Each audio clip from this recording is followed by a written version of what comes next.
Hello, it's me. I'm just getting tea. Ayo.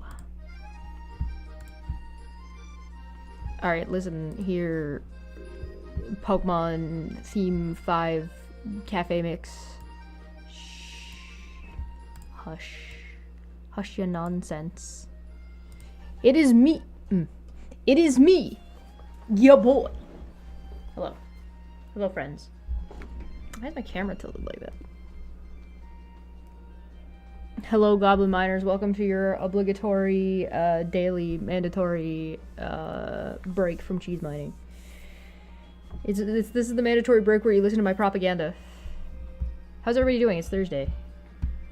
We got a notification on our Education X thing that we are on a 3-day streak, and I can't wait to break that by not doing this on Friday.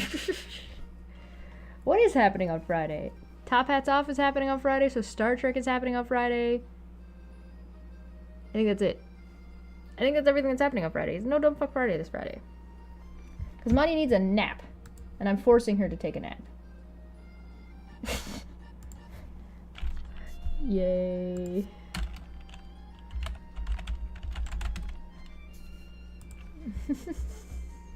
Does Canada celebrate Black Friday shopping? Yes, but also no. Canada does this thing where, because all of the American companies are making deals or like putting deals up, we advertise and put deals up. So Canadian Tire has like a Black Friday sale, but it is not the same. It is not a big deal here. It's like, it's just kind of, oh cool, we get a sale, neat. And it's not like, people will do, I guess, some of their Christmas shopping during that time, but yeah, it's not. Here, I'll show you. Hold on, I got a flyer.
Oh man, I put too much milk in my tea. I am tired, yeah, I didn't sleep very much. I slept for like an hour and then I woke up and I was awake for pretty much until like 7 in the morning. And then I was like kind of like awake at like 10-ish. I slept for like maybe 4 hours, maybe 5. So this is an authentic The Brick, which is furniture, mostly furniture store, Canadian furniture store. Ta-da! So this is their Black Friday flyer. First 10 customers, $50 towards any purchase. Free delivery on a purchase of $500 or more. 10% credit back. Thousands of TVs in stock. They got ultra plush 83-inch Bryson reclining sofa, a reclining love seat, and a reclining chair. It's discounted by $1,000. So if you buy it after the discount, it's $600. $599.95. We don't do the smart thing and put the taxes on. We're dumb. There's like a washer and dryer. There's an oven. There's a dishwasher. There's a bunch of like sectional couches.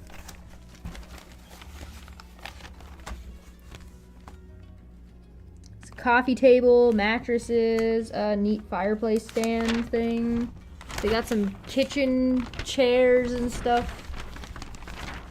25% off of side tables. I wouldn't hate a side table, I'm not gonna lie. I wouldn't hate getting 2 side tables, really, actually. But they're like 90 bucks each if you save fucking $60, and they've got those shitty wicker baskets in them, which, like, I mean, like, I don't hate wicker baskets, I just hate the ones that are, like, basically IKEA wicker baskets, because they fucking fall apart and they suck. The side tables are kind of nice. They got some cool coffee tables. This one's kind of cool looking. So yeah, that's the, like, the flyer's not that big.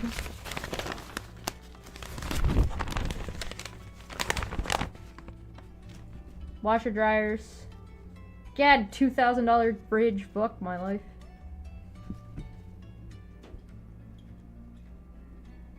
But yeah, it's all like that kind of stuff.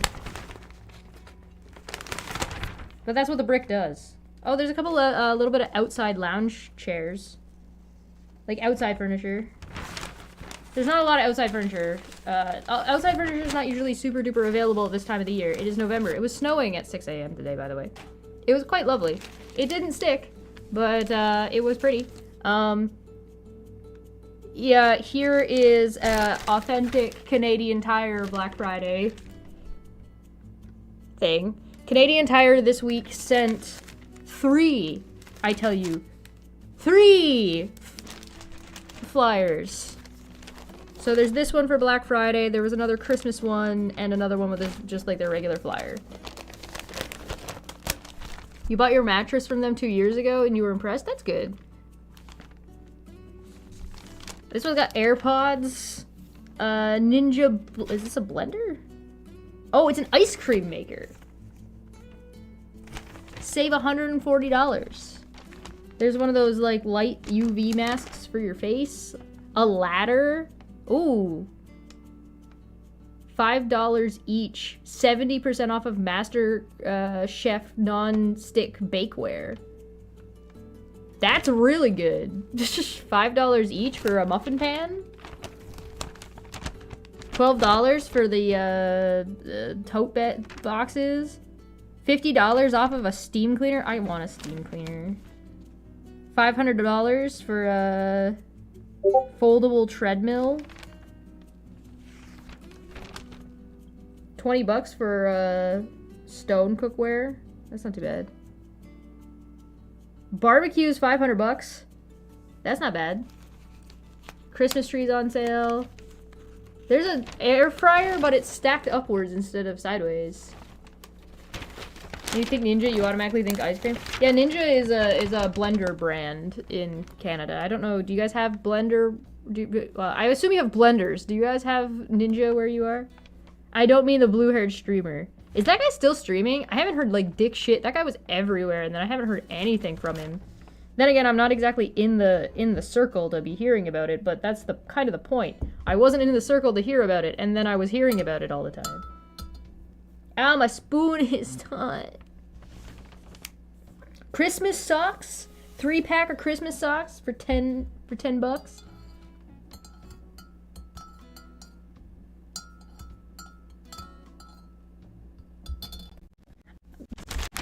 I don't know. Oh, so it's a garland and it's like a wreath and in like an S shape. That's funny. Because you're supposed to like bend it around. Sunbeam micro plush heated throw blanket with a foot pocket for $40. Ooh. Razors are on sale. 50% off. Denim bed.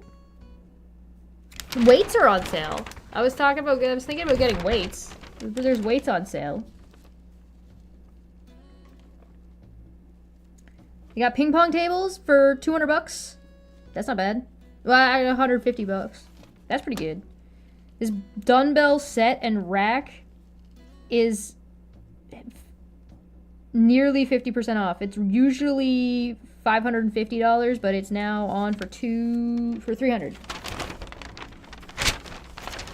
Canadian Tire is everything, man. Like they got rice cookers, they got knives, they got cookware, they got like glasses and dishes, they got Christmas stuff, they got pet stuff, they got a kids section, they got sports, they got beds, they got cushions, they got outlets, they got lights, they got electronics, they got cleaning stuff, they got storage stuff, they got tools, they got car stuff. It is called Canadian Tire. It was originally all automotive, I think.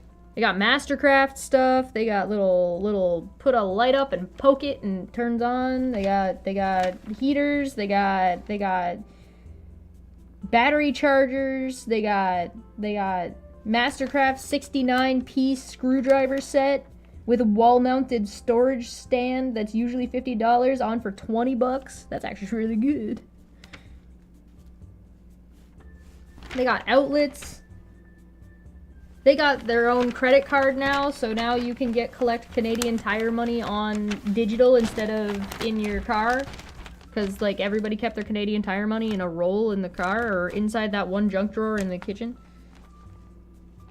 Oh, I could use a utility knife, actually. Utility knife for $5. Cutting boards. Salt and pepper shakers. The fucking Canadian Tire's got everything, man. Anyway. That's just one store. But do they stock tires? Yes, they do. Believe it or not, they do in fact stock tires. Most Canadian Tires have like a garage in them for like a repair garage. And they will fix your car. What idiot decided there need to be 69 different types of screws? So in Canada, when you buy like an Allen key set, I'm assuming you all know what an Allen key is, right? An Allen key, you know when you buy furniture and there's that little thing that comes that's like an L shape? That's an Allen key. Most Allen key sets in Canada are sold duo-ended, and you'll have one, when you buy a full set, you get a set of metric, and you get a set of imperial. I am not too young to remember the Sears catalog. I worked in a Sears. I actually worked in a cafe in the Sears that was set up for the catalog section. So the catalog desk and the sitting area, and then there was a cafe. And I was working in the cafe.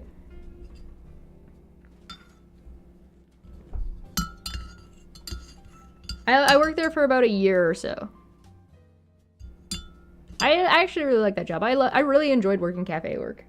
It was one of my favorites. I liked it better than working at Blockbuster. Although working at Blockbuster was fun in some cases, working at the cafe was way more entertaining for longer periods of time. I forgot to open Blender again. I am a fool.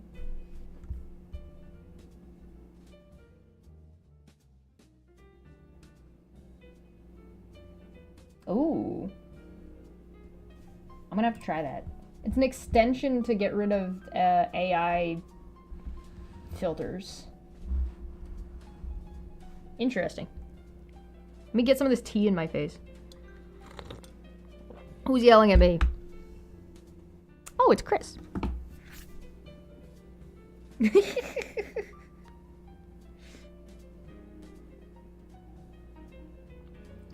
Get me a job at Chatham Asset Management. No! No! Sell my soul to Satan? I would. I'd sell my soul for a fucking Klondike bar. I don't give a shit.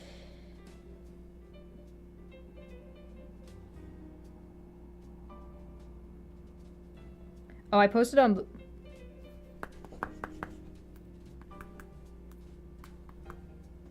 It's not working. You can close it and open it again. I saw something on Blue Sky that I want to talk about, but I don't know when I'm going to talk about it. There was, like, I guess there was some service members who got shot in Washington, D.C. yesterday.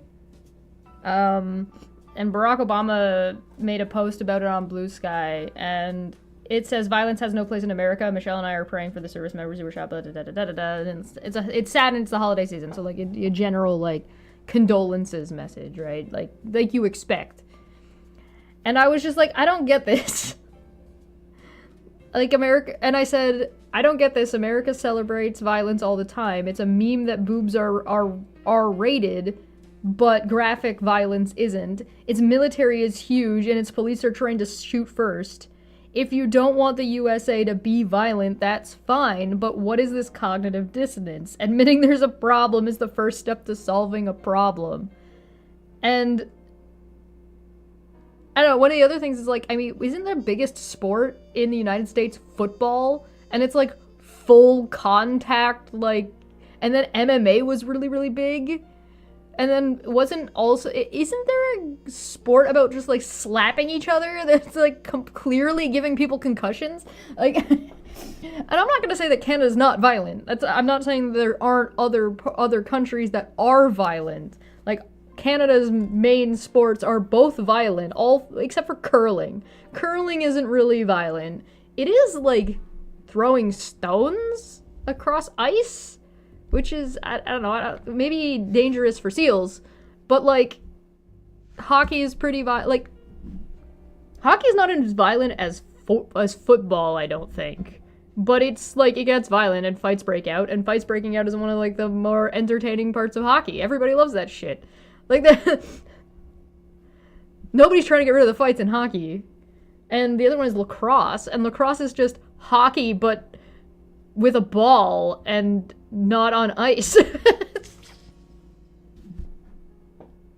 And lacrosse is really aggressive. I guess rugby is pretty aggressive too, right? Rugby is, like, more badass football. But all I'm saying is that I don't understand this standard, this weird dissonance of, like, yeah, we're not violent, blah, blah, blah, blah, blah. I also saw a meme about Charlie Kirk's wife being pregnant. Like, clearly, like, right after Charlie Kirk died. Are we sure she didn't hire a hit on him? Way more hockey fights than football fights?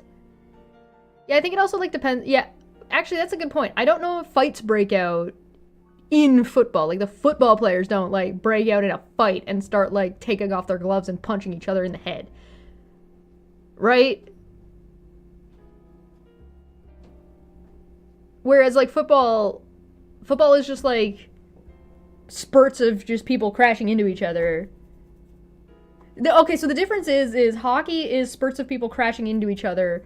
So no, football is people smashing into each other, and hockey is targeted hits on individuals with rules about how you're allowed to hit people.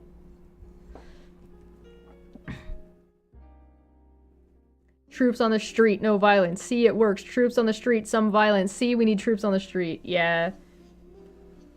You can't really punch someone when you're standing on ice. Try it. These guys are professionals. They punch people. They beat the shit out of each other.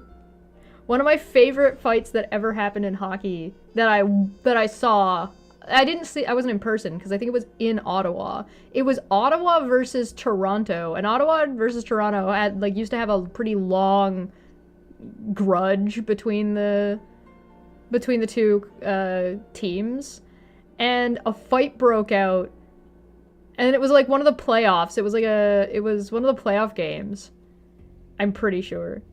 And a fight broke out, and then another fight broke out, and then another fight broke out, and by third period, the teams both went over the bench.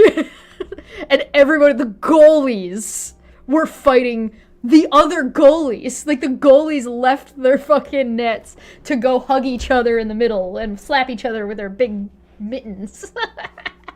They were, like, waltzing. It was so fun. Like, everyone on the refs were just like, let them fight. And both teams were both fully on the ice, just fucking wailing on each other. That was back when the Senators, Ottawa Senators is the name of the team. The Senators goalie had Marvin the Martian as his goalie mask. I think Was that Belflor was their goalie? Or was that... I'm trying to remember if it was Cujo or if it was Belflor. I don't remember. I think there was only one season that both of them were on Toronto at the same time. It was definitely the year before Dougie. It was definitely when Sundin was the team captain. That's how long ago it was. It was a long time ago. It was very, very entertaining. Everybody had a good time. I don't know if the Grudge is still around. I haven't like followed hockey at all very much in the last number of years. I used to really like watching hockey, but I haven't followed it in a really long time, so I don't know if the Senators Toronto Grudge is still if the Ottawa Toronto Grudge is still a thing. I remember being pissed off at Boston all the time, and I really didn't like Philadelphia. Because they played fucking dirty, man. The Philly team at that time? Oh my god. Boston, too. They both played so fucking dirty all the time. Ugh. Like, I'm getting all into it now. I have two cousins that played hockey in college. One was Texas, the other was North Dakota? And their teams played each other. My cousins took the gloves off and fought on the ice, and they both have the same family name. It's Anderson versus Anderson. Oh yeah, that shit happens. Sometimes you get like brothers on opposite teams, and they're just like, fuck you! It's such a good time. I should get into watching hockey again. It's not expensive. I guess if you go to the bar and watch like... So, there's this thing called Hockey Night in Canada. It used to be really popular. I don't know if it's still really popular, but it used to be. And Hockey Night in Canada, everybody kind of... I don't know if... Do people still listen to, what's his name? The guy with the suits and the white goatee. Don Cherry? His name John Cherry? He turned into an asshole. He retired and came back because everybody loved him and wanted to come back, and then he turned into an asshole. And then there's the other guy whose name I forget, but he's great. And it's so there's Hockey Night in Canada, so it's got like a theme.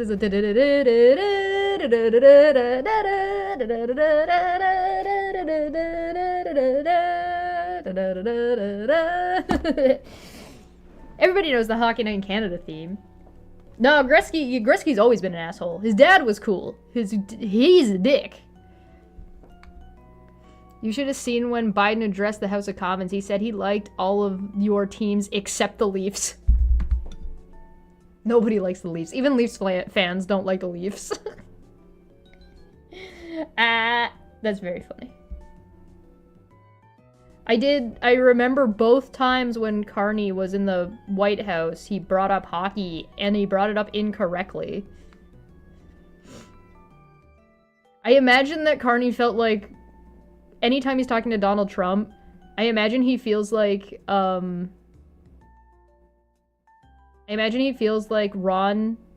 from Parks and Rec, when he walks into the Home Depot or whatever that is. Okay, conspiracy hat time. All right? Conspiracy hat time for a second. Home Depot, right? In Canada, right? We got like our Canadian Tire. We have like our Canadian branded stores that are like Canadian stores, right? So like I showed you the Brick and Canadian Tire, right? So we also have like the Bulk Barn, which is Canadian, and there's also like Home Hardware, which is Canadian, and I want to say Rona, but I don't remember for sure if Rona is. But anyway, what I'm getting at is we do have Home Depots up here. But as much as it's a meme that there's a Tim Hortons in every town, there actually isn't. What there is actually in every single town, as long as it's big enough to be considered a town, is a fucking Home Hardware. Alright? You can be in the middle of butt fuck and nowhere, and if there is 100 people living there, there will be a Home Hardware. Okay? A Home Hardware will go up before a Tim Hortons will go up. Guaranteed. I don't know why, but it is everywhere. No matter how small, dinky little place you find, there will be a fucking Home Hardware. I don't know why this is. I'm sure there's a reason. I don't know it. But it is a Canadian brand, and Home Depot is relatively popular up here. However, with all the tariffs and stuff going on in the United States, particularly on things like lumber, and particularly on things like steel, and stuff that you would use to build a house, and stuff that is like, you know, home hardware. Hardware for your home. I am willing, and with the amount of money that the Canadian government is injecting into, like, our lumber stuff. They're giving, like, subsidies and shit, and, like, giving for buying Canadian lumber and stuff. And with ICE going after the Home Depots in the United States, the Home Depots are gonna have to make up that money somewhere to survive. So if Home Depot starts going on this hefty decline, and all of this lumber and building is happening in Canada, I'm wondering if home hardware is going to, like, fucking rocket and take off and be, like, crazy. Because it's not unpopular. The only thing that's kind of a little bit unpopular about home hardware here is it's a little bit expensive. So, I don't know, man. Chesh's live? Barely. Hello. US has the same with Ace Hardware. Oh. Hello, welcome. We're supposed to be doing schooling stuff, and I've just been talking shit about hockey. Because I didn't sleep very much. So I'm stalling. I guess Carney also was recently asked if... I wonder if I saved it. Hold on. Let me check. Let me check to see if I got distracted because Chris talked to me on Blue Sky. Did I save it? Oh, I saved a thing about Jordan Peterson. Oh, I saved a thing about Wayne Gretzky, too. Oh, I saved a thing about Elon Musk. Oh, yeah, he got a bunch of money.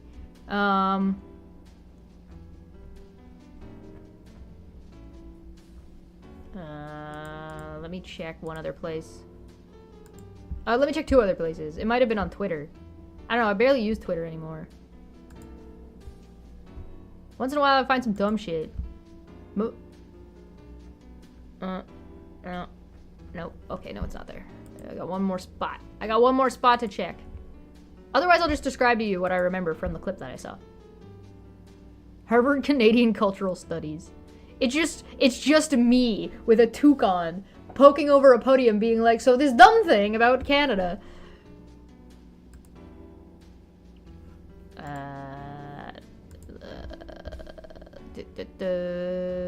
Did I put it in my watch later?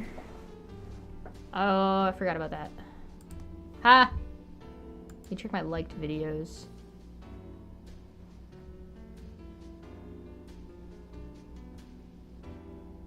No, it's not here. Okay, never mind then. So what I remember seeing from the video clip, it was people were like, Canada has moved on. We don't really care about I think it might have been a Todd Maffin short. Maybe it's in the Discord. Anyway, people have kind of moved on. We don't really care about what's going on with Trump or whatever anymore because we're like, it's not our barrel of monkeys. Not our problem a little bit. And, you know, admittedly, still kind of is, but whatever. But I guess during a press conference, somebody asked if Donald Trump was, like, returning Carney's calls or whatever. And Carney just went, who cares? And then moved on to another question. It's just like, nobody cares. Who cares? It doesn't matter. Nobody cares.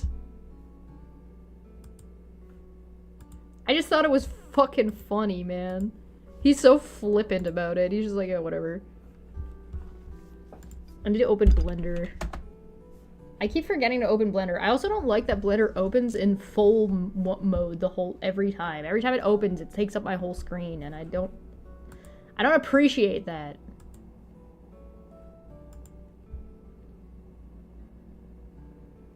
Even people in Cali are saying, please, no more Trump talk. Yeah, I get that. I feel you. Everybody's pretty tired. I mean, maybe that's intentional. I don't know. Maybe? They try not to just overwhelm and burn people out and stuff. Let's see. I don't think it's that Canada doesn't care. It's more that you can't trust Trump to keep his word. You can reach a deal, then he'll cancel it the next day, so why waste your time? Yeah, that's a good point. I think you're right about that. I think that... I think that's, like, Americans feel that way, too. I think everybody kind of feels that way, that, like, talking to him or dealing with him at all is kind of just a giant waste of fucking time. So, like, as much as the news still needs to keep on top of whatever dumb thing he's up to... Nobody really fucking cares.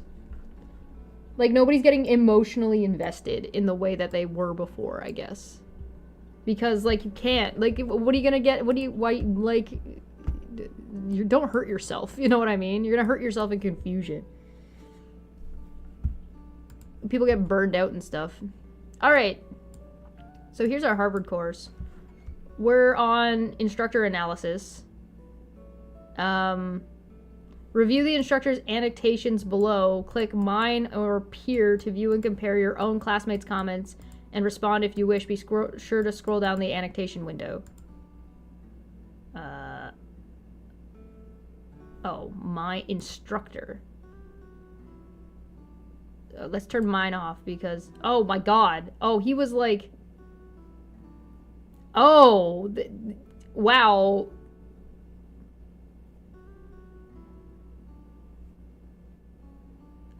I was not thinking about this, like, by highlighting one word at a time.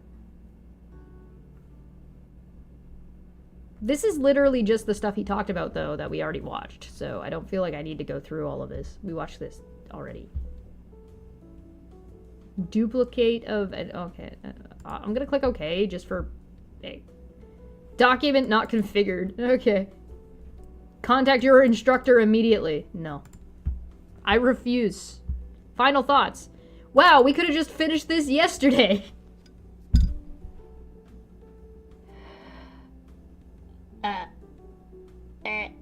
Canada has moved on. Feels like Carney is far more intelligent than he lets on, just saying.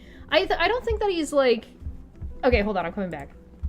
I get what you're saying, but I think it's more that he doesn't flaunt, like, his intelligence, and he's down to earth enough that he's and likable enough that he just he communicates with people on their level, like a normal human being. And so just because he's kind of just a normal guy and he doesn't have like this pretentious... Trudeau had a pretentious air about him. Like, I'm the heir, I was born to do this, to be in politics, yada yada kind of vibe. Like, and he had this like thing about him, whereas Carney's like a super smart dude who's just like, yeah, I'm here.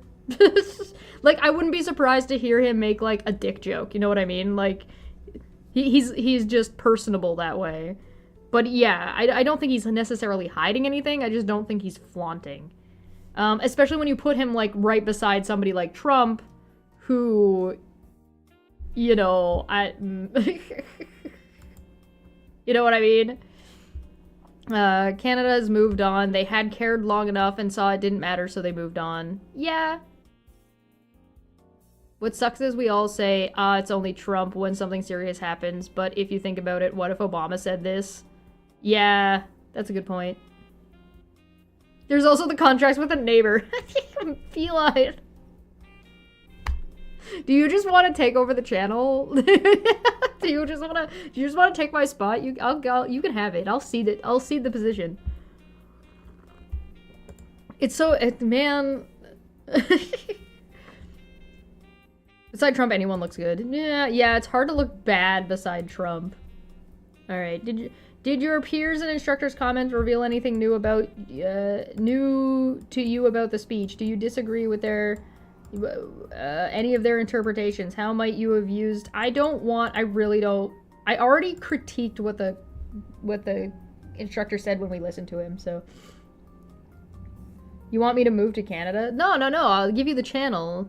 I'll cede my position. You can have the channel. Conclusion. Martin Luther King Jr. was well aware of the rhetorical devices he had at his disposal when composing his I Had a Dream address. I mean, yeah, he was like an expert at that time by then. Although I do take something back that I said yesterday. Yesterday I was like, what do you mean he was a young man? He was 35, he was a young man. I'm like, what the hell are you talking about? But I do like that there are still crafts and like skills out there that you can be like 50 and you're considered young in the field because of like how long it takes and how much time you can spend in that field. So there are like, and that's like craftsman type stuff. And that's like, so like if you're like a woodworker or you're like an artist, you're crafting speeches and stuff like that. You're an orator. His use of illusion, anaphora, and metaphor all serve to ignite feeling and to inspire. These techniques, combined with his awareness of setting and conscious word choice, make this one of the most memorable speeches in American history. What elements of this speech might you use in your own writing? As Professor Ingle notes, anaphora might not be an appropriate choice for writing a piece, but might allusion or metaphor lend emphasis and style to your argument. Try to incorporate these or other techniques we have covered into the first draft of your op-ed. Yeah, remember we're writing about bees to convince people to do beehives.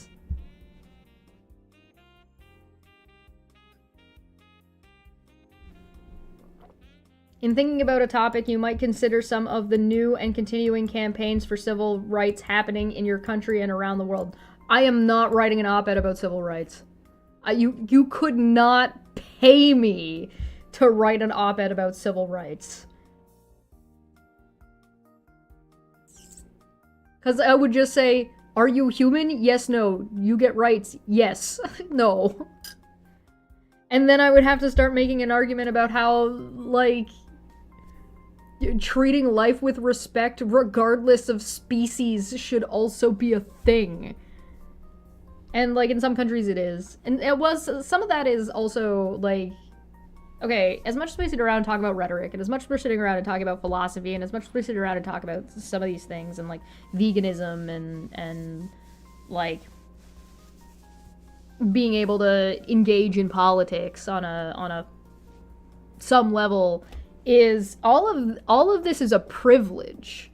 Like not everybody can afford to educate themselves. Not everybody can afford, like, and I don't even necessarily mean monetarily. I mean from like time and energy resources that you have as a person. Not everybody has the time or energy to do what, like, read through these, right? Like to do what the course that we're doing.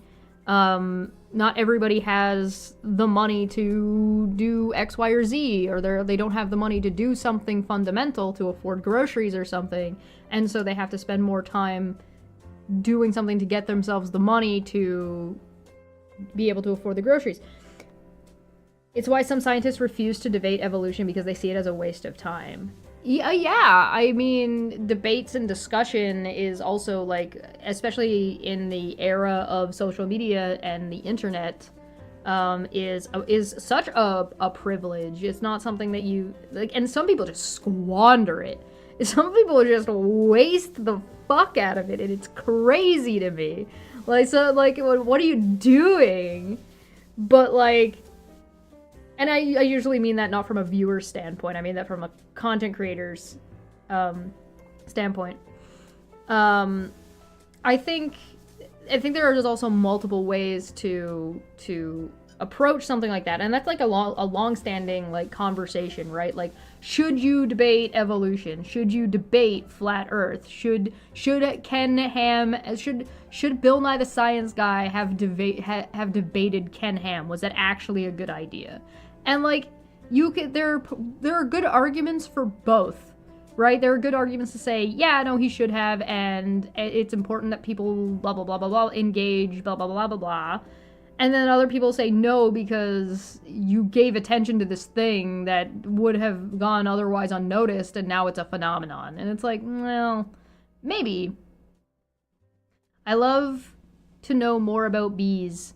I mean, I should. I used to live in Santa Barbara. Yeah, you guessed it. I look like a UCSB kind. Oh. A kind. And, like, it's just not the stuff you see about Nazi bars, like MMDD. Yeah, it kind of is sad that there isn't really a debate channel anymore for stuff like that. Just got done a movie? Welcome. Yeah, I don't know.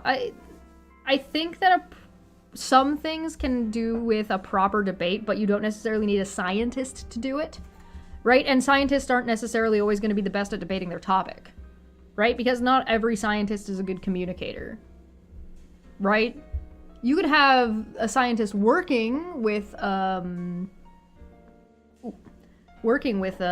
who's debating. Like, that's always good if you have resources like that. I've begun to heavily dislike Jubilee. Yeah, I'm not a fan. I'm not a fan.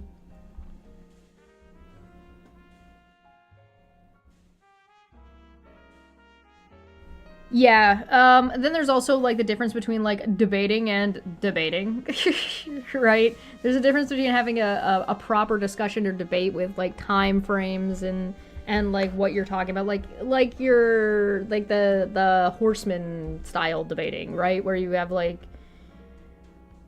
Richard Dawkins or fucking Sam Harris or Daniel Dennett having a proper debate, or even Jon Stewart and Bill O'Reilly having an actual debate with a topic and, like, timed responses and rebuttal and yada yada yada. And, like, that can be useful and entertaining in some ways, but it needs to be done right, particularly when you're dealing with something, like, as potentially vitriolic as some of these like, if you, like, do you have a debate about anti-vax?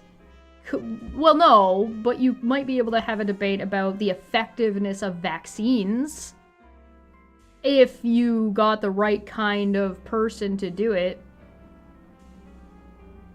Yeah, Aaron Raw versus Kent Hovind video upload debate. Yeah, I mean, it kind of fell apart a little bit, but it proved the point. But it fell apart for the right reason. You know what I mean? And even Aaron Raw versus Kent Hovind was not really a debate, because that devolved pretty quick. But again, also for the right reason, because Aaron got fucking annoyed because fucking Kent Hovind wouldn't answer the goddamn question. That's the fucking trees are eukaryotes. Pine trees and elephants are related. God. Classic. Anyway, it's a shame there isn't really one that exists now. And again, it depends on what you're talking about. It's also, like, depends on who. Because, like, who you're having the debate with also matters. Like, that's something to be, like, you need to be cognizant of. Should Bill Nye, the science guy, debate Ken Ham? Does it make sense for Neil deGrasse Tyson to debate Nathan Thompson? Like, no. Just no. Why would we do that? Dave tore RFK Jr. a new one? Good. Good. As Kent, what is a quarter of an hour? I don't know. All those things are, like, they're interesting. They're useful. It's just a matter of, like, you have to do it right, and you have to be cognizant of what you're doing and who you're hosting. That's why modern day debate is so problematic, because they don't really care who they're hosting, and they don't really care about any of the topics, or even care about having a good debate, right? Professor Dave, yeah. And before he answers, 25 minutes. I bet you Kent Hovind would get it right.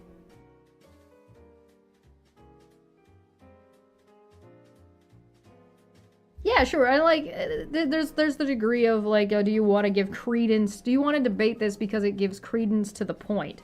I mean, I do that when I'm deciding whether or not I'm going to respond or react to a video, right? Particularly if the video is about me. Because I have to consider whether or not, like, is this, one, worth my time? Two, going to be beneficial for me to respond to, right? Stuff like that.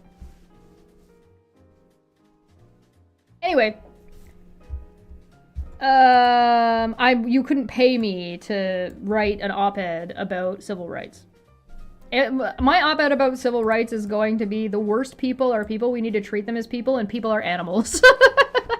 And some people need to be hit with a brick. Like,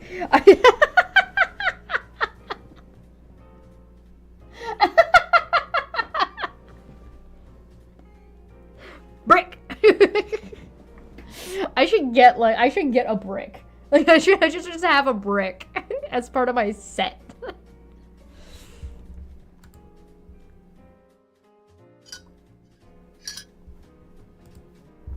Not everything is worth responding to, and not everything is, like, holds value to be responded to. Some things are better to just let ride. All humans deserve respect. Source! Yeah, citation needed. Bullshit. Listen, people need to be treated like people, and, you know, sometimes... sometimes somebody needs a smack up the head. Sometimes somebody needs to go to jail for a little while to learn their lesson. I support brick-based debate rhetoric. Don't encourage me. I'm a bad person. Oh my god. Like, it's just some things need to be shunned in society. Right? Like, I think we can all agree that so here's the thing. I'm into, like, radical acceptance, right? People are people regardless of how awful they are. They're never not gonna be people. So you have to accept that people who are bad people who do awful things are still in fact people. And so it still needs to be decided on how they have to still have this degree of you're a human, and so we have to treat you at least there has to be a minimum bar. Like, the bar has to be like, we have to have, like, a minimum bar of how we treat people, right? Minimum bar if we want to, like, have a functional society. All right? Minimum bar. But sometimes that minimum bar is being removed from society as a whole, all right? All right?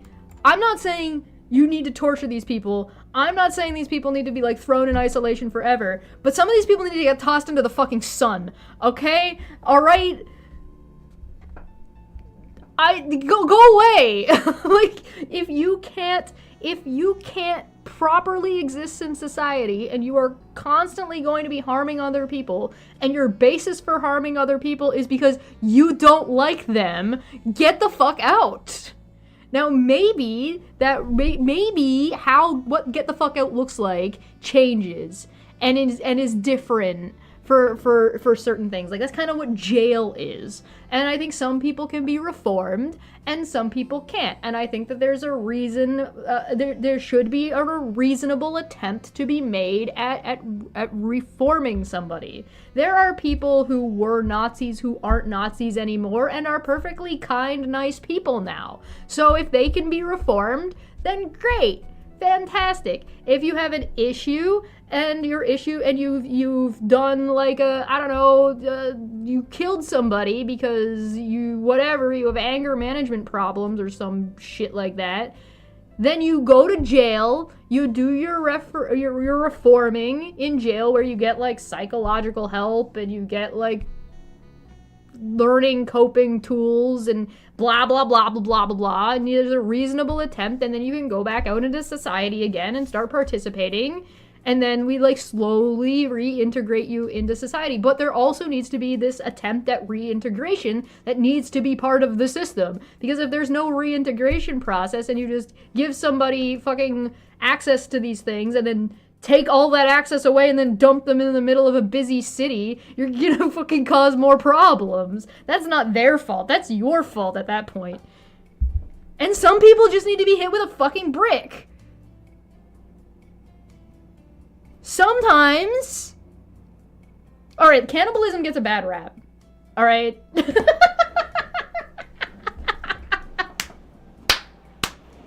I think eating people should not be a legal question.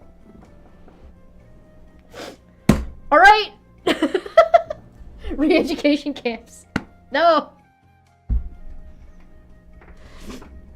Listen, a brick doesn't always kill somebody, alright? I'm not saying people need to die, I'm just saying that sometimes you need to get hit with a stick.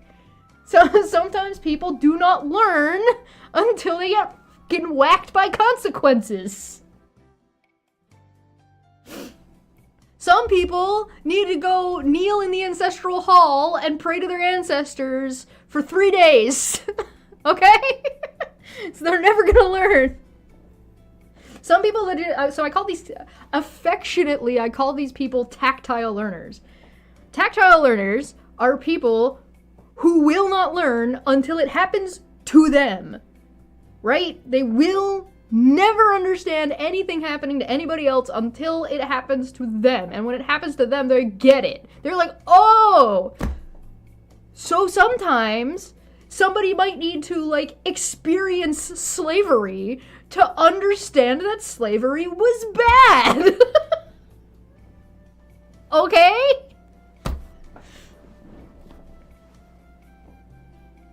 Alright?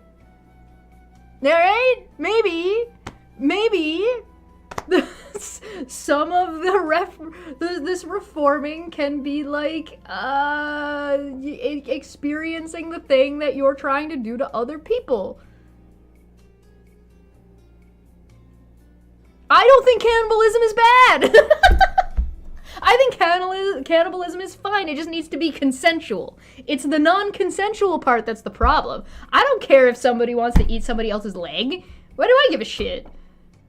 Is that other person, like, giving their leg away, being like, yeah, you want to pay me $50 billion to lop my leg off and give it to you? Yeah, okay. You want to, sure. As long as the market is reasonable, I think it's fine.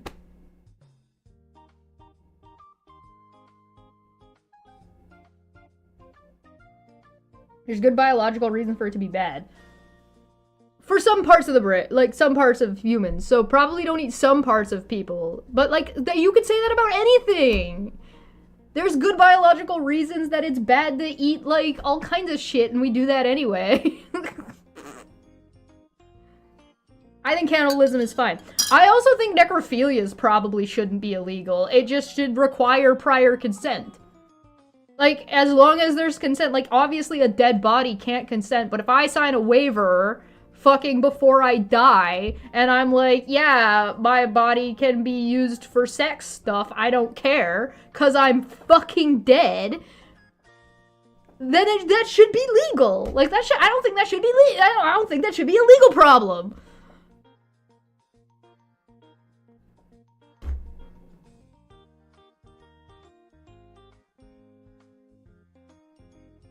Church supports affordable cannibalism.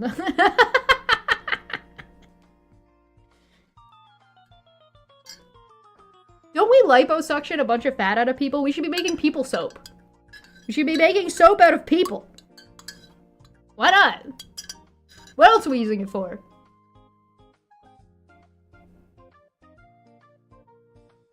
I think organ donation and body donation should be an opt-out system instead of an opt-in system. You shouldn't have to sign off to be you shouldn't have to go out of your way to become an organ donor. It should be expected. It should be like what everybody fucking does. I also think, though, that everybody should be doing, like, the same way you get, like, a checkup every, like, year or every 6 months, you should also get a psychological evaluation every 6 months.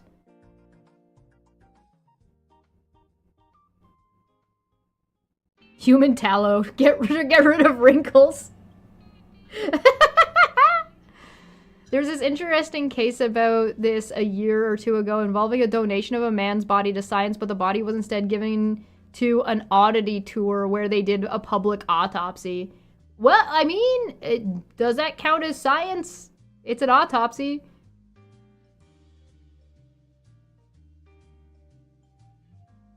How did we get here? Where did this... How did we...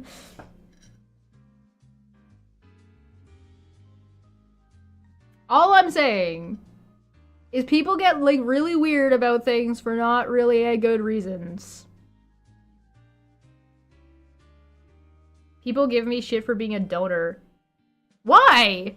What the fuck is wrong? Those are bad people. Don't listen to those people.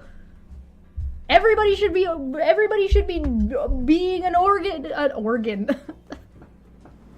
Dun, dun, dun, dun, dun, dun. An organ donor. Everybody should be everyone should be. Unless, yeah, here you're a donor unless you opt out. It should be like that. That's where it should be. It's the same with vaccines. Vaccines are opt out. You're supposed to have all of your vaccines. Are opt out. Opt out, not opt in. We would need more psychologists for that to be a thing. Also, like, I mean, in Canada, we have our healthcare is like, needs some love. Donor, don't, you know, Dasher and Dancer and anyway, you could not pay me to write, oh, that's how we started. Because my op-ed would be like, hit people with a brick.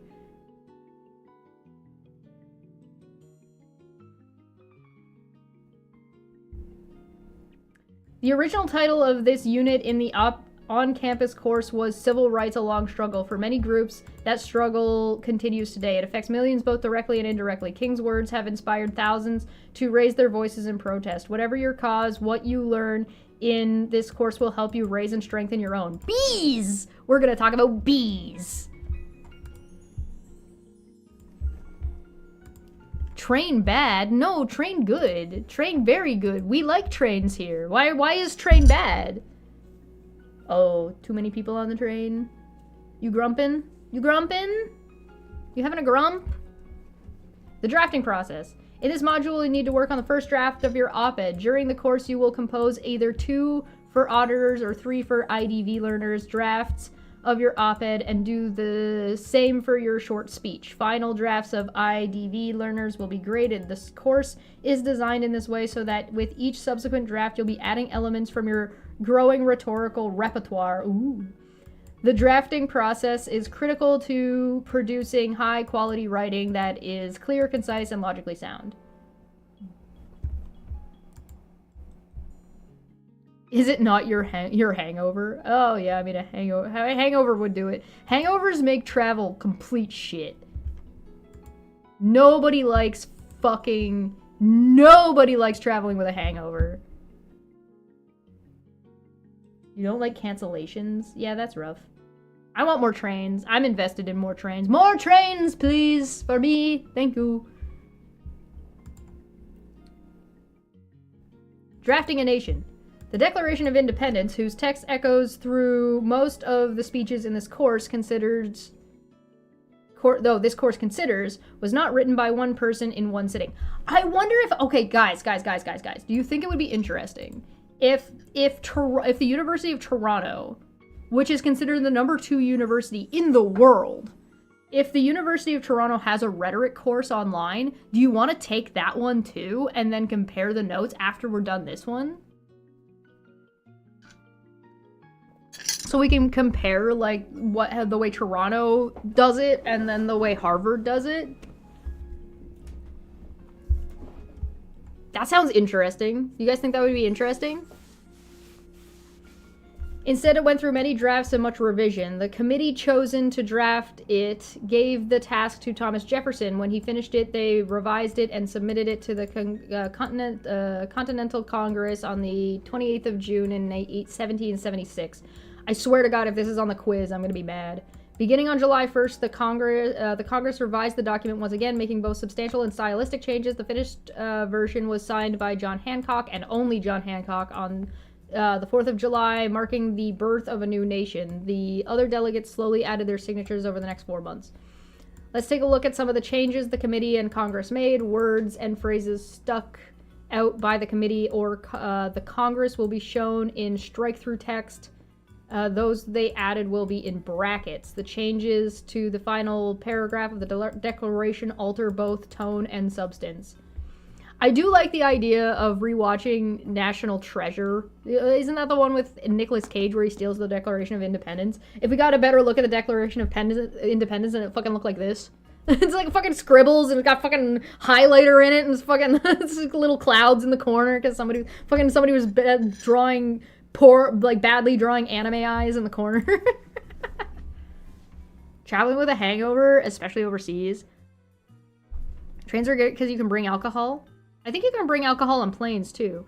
If certain part in Florida, you can drink alcohol in the car as long as you're not the driver, which is interesting. Too crowded to get your booze out of the bag? Ugh, that sucks. Hey, Smitty. Welcome. Jefferson's Draft. Okay. Jefferson's Draft. Okay, before we go to this, I'm gonna go to the bathroom. I'll be back. I need more tea. I'll be back in a second.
Oh, okay, I'm back.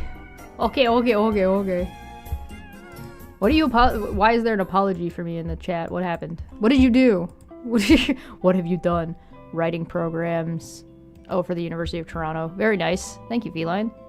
Feline out here always on point, man. Feline never has an off day. Oh, sorry. Hi. Hello. Hi. I'm just catching up on chat here. Train out of Dublin. Ben Franklin, stop drawing boobs. Yeah. Oh, you're laughing at this one? Isn't that a good one? I like the little knife. I look like a tonberry. Yes, hopefully everybody has a good Thanksgiving. I did see a funny thing of things to ask at Thanksgiving dinner this year, and it was like all fucking jokes. Hey Josh, good to see you. Compare and contrast rhetoric for Harvard versus University of Toronto. Yeah. Don't tell me it's serious and I made fun of something I shouldn't have. What? No, you're good. There's really not too many rules here. Like, the only rule is just, like, don't be a dick, or people are gonna be a dick, and, like, you're not gonna get kicked out for being a dick, but, like, people are gonna be a dick back to you, so... God, Feline, yeah, no, I got it. Jesus. The Running Man. Writing and Rhetoric, Innis College, University of Toronto.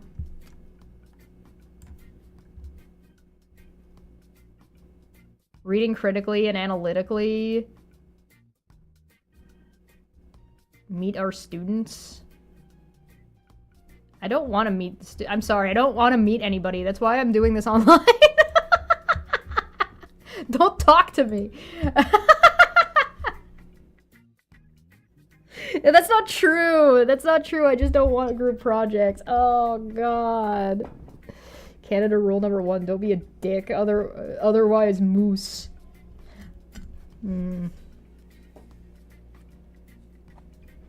Alright, Jefferson's draft. We, therefore, the representatives of the United States of America, in General Congress assembled, do in the name and by the authority of the good people of these...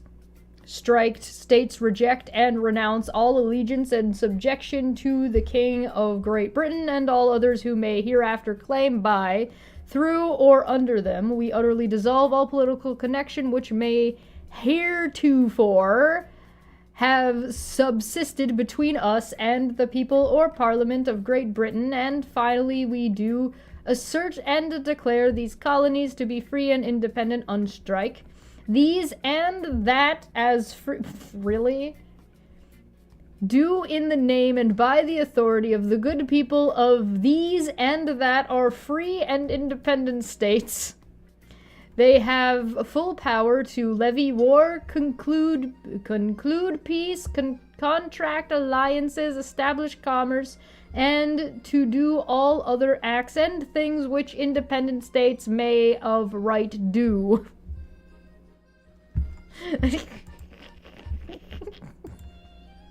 I've never read the Declaration of Independence. And it sounds so silly. I mean, we've got just as, like, I'm not gonna pretend like the Charter of Rights and Freedoms isn't equally as goofy.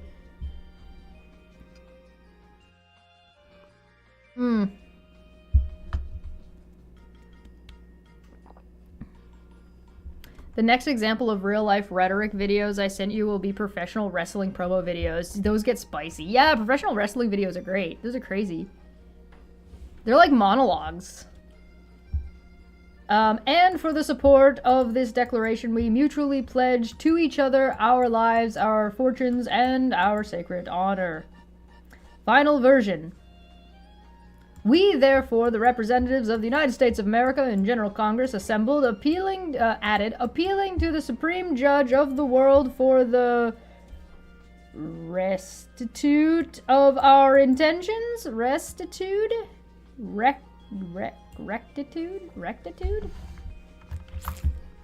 Hold on, what word is this? Rectitude. Rectitude, I was right. moral uprightness, righteousness, the quality or condition of being correct in judgment, the quality of being straight. I don't think it means that kind of straight, but that would be funny. The world the judge of the world for the rectitude of our intentions, righteousness of our intentions, justness of our intentions, do in the name and by the authority of the good people of these colonies solemn published and declared that these united colonies and of right ought to be free and independent states, that they are absolved from all allegiance to the British Crown, and that all political connection between them and the state of Britain is and ought to be totally dissolved, and that as free and independent states, they have full power to levy war, conclude peace, contract alliances, establish commerce, and do also all other acts and things which independent states may of right do. And the support of this declaration, with a firm reliance on the protection of divine providence, we mutually pledge to each other our lives, our fortunes, and our sacred honor. This just lends to the headcanon that the United States is not a country, but is in fact a bunch of countries in a trench coat, pretending to be a bigger country.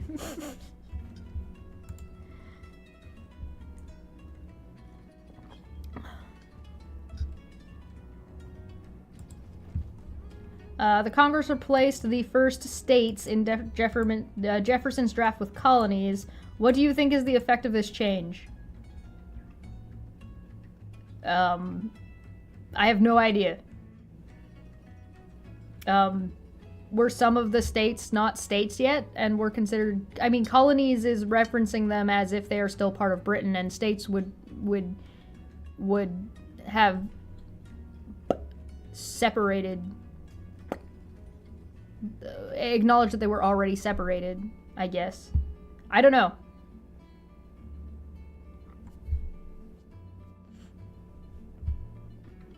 Quote, reject and renounce all allegiance and subjection becomes absolved from all allegiance. Utterly becomes totally, and the phrase and of right ought to be are inserted. Does this change the tone of the passage? I mean, yeah. Congress's draft appeals to the supreme judge of the world and the protection of divine providence. What do you think these are meant to change about the framing of the project of independence?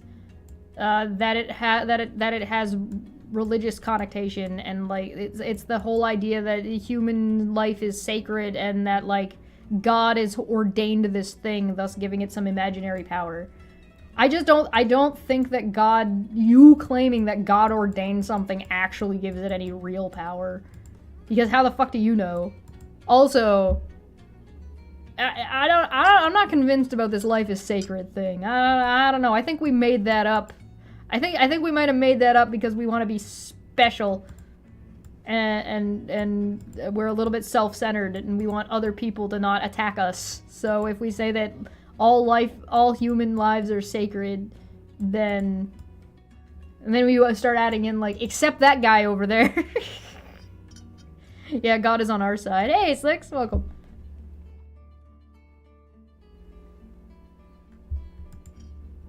Eh, Vlad made it too. Hey, hello, hi guys. The changes in the text of... I think I talked about this on the philosophy show. I don't remember which show I talked about it, but I'm pretty sure I had this conversation about, like, I'm not convinced that human life is sacred. I don't think we're special, I guess. I think that our appeal to intelligence, like we are more intelligent than, like, animals out there, I think is arbitrary. I mean, we pick the tests, right? Doesn't that seem a little unfair? If we're like, hey, if you can do these tests, then you are intelligent. Don't you think that that's like a little bit fucking rude? Dolphins are smart, cows are smart, octopus are smart. Define sacred, yeah. Ravens are really smart. Most corvids are actually very smart. the least, I think, considered the least intelligent corvid, I believe, is the blue jay. But also, like, the blue jay is super duper small. And also, like, the main reason for that is because they're not very trainable. Like training a blue jay is, like, next to fucking impossible. It's a fool's errand, as it were. Which just makes me want to try, to be honest. Chimps are better at those memory games. Dolphins and crows are considered smart and being comparable to kindergartners. I mean, pigs are smart too. Like, most animals are intelligent, but we also don't communicate with them on a level that we understand. But a lot of animals have adapted to our way of communicating. So, like, dogs, cats, horses, any like, quote unquote, I'm using the term domesticated super loosely. A lot of domesticated animals have fucking learned to communicate with us more than we've really learned to communicate with them, if you know what I mean. If you get what I'm throwing down. Right? So, like, it seems silly to me, I guess, to be like, I'm gonna compare myself to this bird, and we're gonna see who's smarter, and I pick the test. 1, 2, 3, go. Like, I don't know. It seems. I think the cognitive testing is useful information. I just think that it's silly to, like, hold judgment and feel superior for it, I guess, is more my critique, is the superiority thing, not the cognitive testing. Yeah, well, we're the masters and they're the slaves. Why we learn to communicate on their terms. Yeah, I know, right?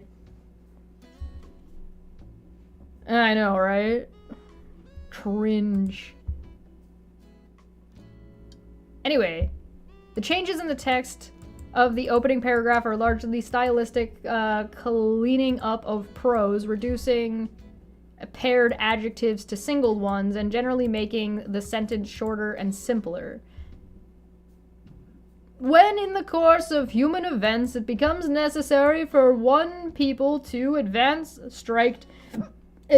from the subordination in which they hitherto remain, and to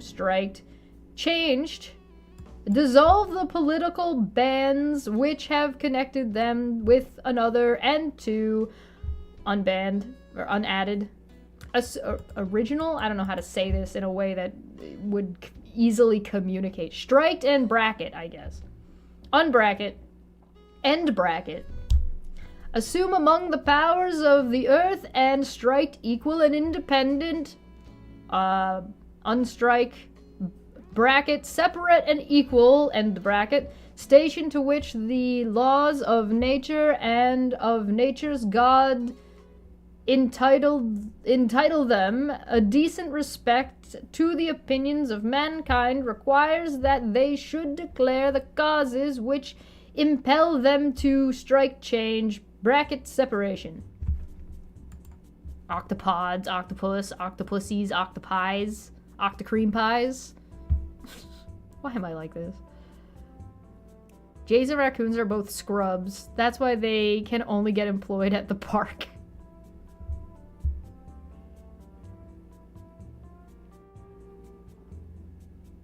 I still do want to become Crow God. I would like to become Crow God. I just don't live in a place long enough to become Crow God. We hold these truths to be striked sacred and undeniable, bracket, self-evident, end bracket, that all men are created equal, striked and independent, that, striked from that equal creation, they derive right, unstrike, they are endowed by their creator with, bracket, certain, end bracket, striked, inherent, and unstriked, inalienable rights, bracket, that, end bracket, among striked which, bracket these, end bracket. This is the word. I hate reading this like this.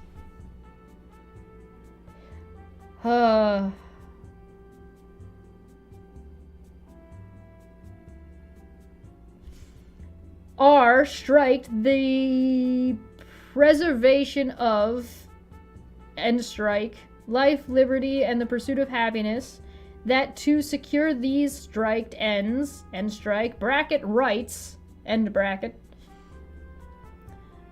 governments are instituted among men deriving their just powers from the consent of the governed. Oh? Is that how America is supposed to function? That whenever any form of government strike shall become, end strike, become, brackets, end bracket. It goes from become to becomes. Destructive of these ends, it is the right of the people to alter or abolish it, and to institute new government, laying its foundation on such principles and organizing its powers in such form as to them shall seem most likely to affect their safety and happiness. Prudence indeed will dictate that governments long established should not be charged for light and transient causes, and accordingly all experience hath shown that mankind are more disposed to suffer while evils are sufferable than to right themselves by abolishing the forms to which they are accustomed. Oh, really? Huh.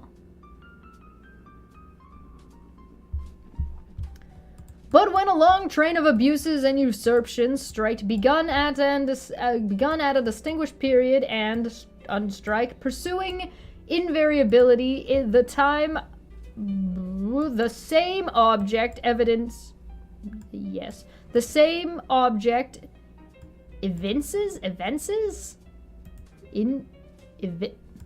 I don't know this word.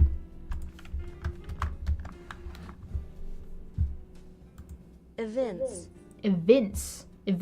Okay, I was right. To conquer or to subdue, to show in a clear manner, to prove beyond any reasonable doubt, to manifest, to make evident, to bring to light, to evidence. That's what that would be. Evinces. Evinces a design to strike subject and strike, bracket reduce and brackets them, strike to bracket to arbitrary power and strike, bracket under absolute despotism, end bracket. It is their right, it is their duty to throw off such government and provide new guards for their future security, such has been the patient sufferance of these colonies, and such is now the necessity which constrains them to strike, expunge, bracket, alter, end bracket, their former systems of government. The history of the present king of Britain is a history of strike, unremittent, bracket, repeated, end bracket, injuries and usurpations. Strike, among which no one fact stands single or solitary to contradict the uniform tender of the rest, but all have, end strike, bracket, all having, end bracket, indirect object the establishment of an of an absolute tyranny over these states. To the switch from colonies to states. I see you. To prove this, let facts be submitted to a candid world. Strike, for the truth of which we pledge a faith yet unsullied by falsehood. Who spent the extra time? This is like when SpongeBob wrote the first letter of the T. My name is Kent Hovind. This is my thesis. It's not a legal document that informs our current government structure. The Declaration of Independence isn't that? I mean, it's clearly talking about, like, government structure, right? And, like, I stand by something I said. I've said this a few times, and I'll say it again. People in the United States, the people in power in the United States, and who have been in power for a long period in the United States, are lucky that minorities and women want to integrate rather than usurp and overthrow. They've been trying to integrate for years. 200 some odd years of people trying to integrate into the United States. And the powers that be in the United States just being like, nah, fuck you. Like, women have been so nice. They've been so nice about it. And, like, so many people want to integrate into the society as opposed to just overthrow the society after the way they've been treated. And, like, they're lucky and they should be taking advantage of that. Instead of shitting on it, they should be embracing that. Before it is too late! The U.S. Constitution is the governing document. Oh, okay. So, does that mean, like, MAGA can just take the Declaration of Independence and, like, just toss it? And, like, use it as toilet paper? Because, like, I mean... I don't know.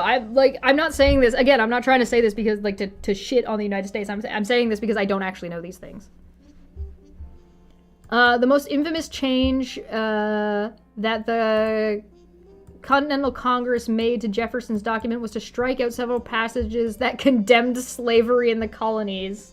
Oh, wow. I'm shocked. I'm so surprised. As Jefferson put it, the clause reprobating the enslaving of the... blah, blah, blah, blah, blah, blah. The clause reprobating the enslaving the inhabitants of Africa was struck out in complacence? I want to make sure that I've got this word right. I like complying to the South, right? Complacence. Yeah, I did read that right. Okay. Civility and graciousness in a manner addressed behavior at a social intercourse which gives pleasure for courtesy's sake. Yeah. Was struck out in complacence to South Carolina and Georgia. Wait, he specifically named South Carolina and Georgia? That's funny. Who, ellipses, still wish to continue it. I like the ellipses. Our northern brethren also, I believe, felt a little tender under those censures, for though their people have very few slaves themselves, yet they had been pretty considerable carriers of them to others, ellipses. The sentiments of men are known not only by what they receive, but also what they reject. But what they reject also. Damn. This rejection, quote-unquote, by Congress was the beginning of a long series of compromises that shaped the nation's founding documents to protect the particular institution of slavery. The bold anti-slavery sentiment of the original draft, however, remained clear to the leaders of the civil rights movement, who so often found them in it. And that's interesting. Declaration draft comparison. What do you think? Was the second version an improvement to the first? Why? Is it clearer or easier to understand, more forceful? Do you see a difference in tone?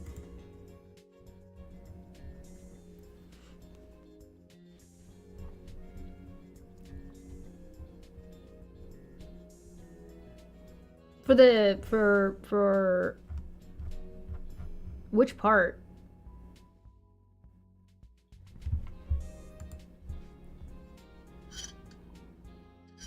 Oh, you barfed up your popcorn? Get some electrolyte drink. Jefferson knew slavery was a terrible institution, but held slaves himself and had children with them. That is weird. Like, why? Why did he participate? Like, complacency is like a fucking 1/10 of the law or something. I'm memeing, but yeah.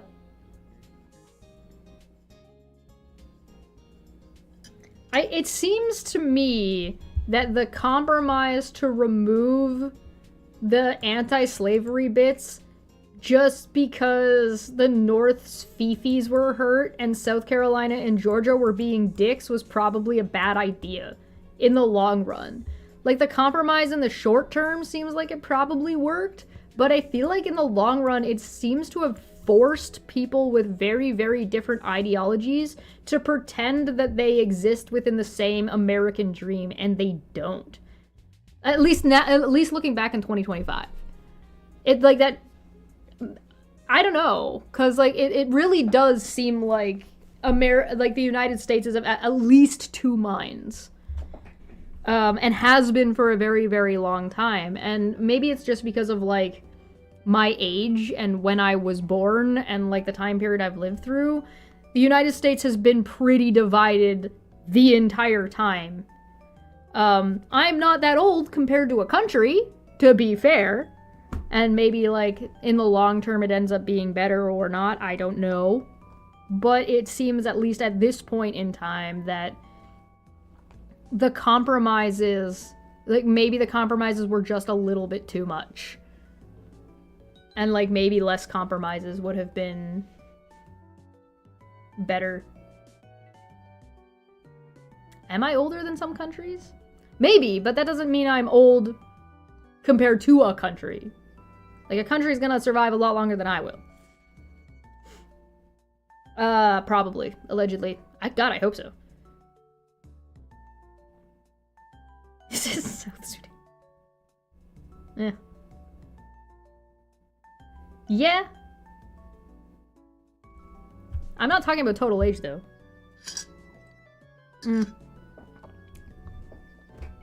It seems to me that the United States should have probably been at least 2 countries, if not 4. As opposed... the Confederate States of America died at age 4. Did they? Their corpse still seems to be dancing around out there somewhere.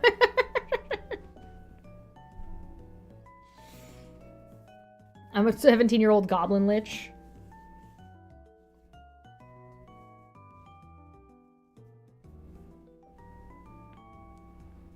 Oh man, I don't know. Do I think that the speech was better one way or another?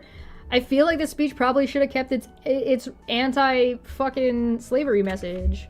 The speech, the draft should have kept its. That's not what it's asking me. I'm critiquing this from, like, a different kind of thing. The second version of, well, I mean, it is asking if it's an improvement, but I mean, I didn't get to see the draft that had all of this, the anti-slavery parts, right?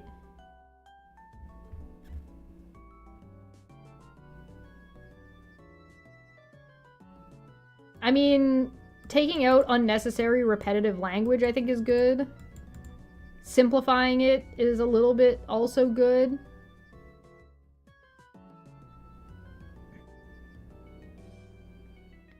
I don't know why they changed expunge to alter. I guess the change from getting rid of entirely to adjusting is the switch, but I don't know why. It almost feels like it gets less aggressive to me. Like, it seems like the first draft was more aggressive and then they pulled it back.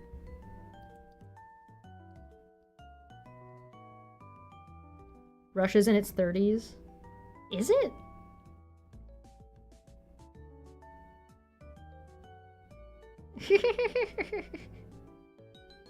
It's okay, our moon colony is gonna take off. You know what I mean? Slovakia. Chechnya and Slovakia in 1993. Man, USSR died 1991 to 1992. Oh. Modern Russia, yeah. Kosovo in Serbia. Russia was technically a country under the USSR an alliance of countries. Yeah, I guess. This is more geography and history than I know. You've moved well beyond my understanding. I don't know. I don't have an answer to these things.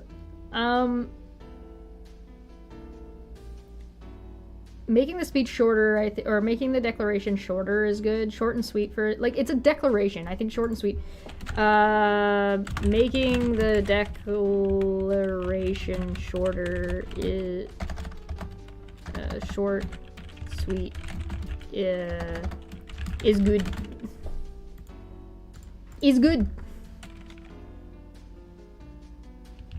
Clear and concise.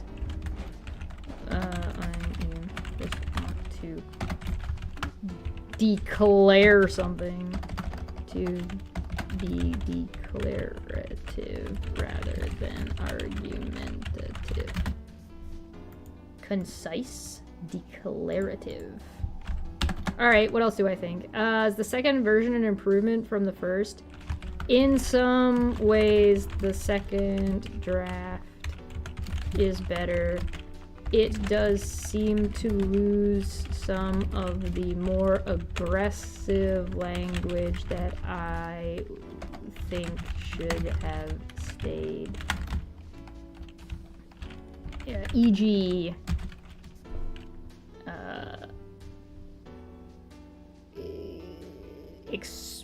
expunged to alter to expunge. This part.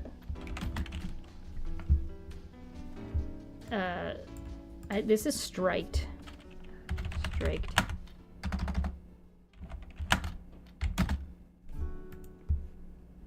Striked. Whitewashes slavery. So what's whitewashing slavery?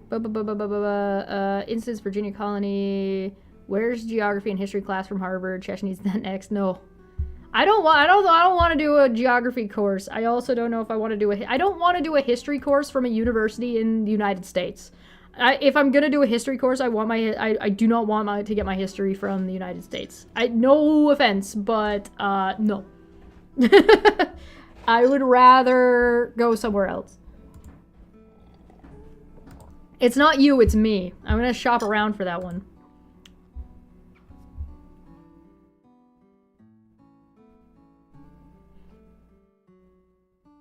You had to fly to Paris?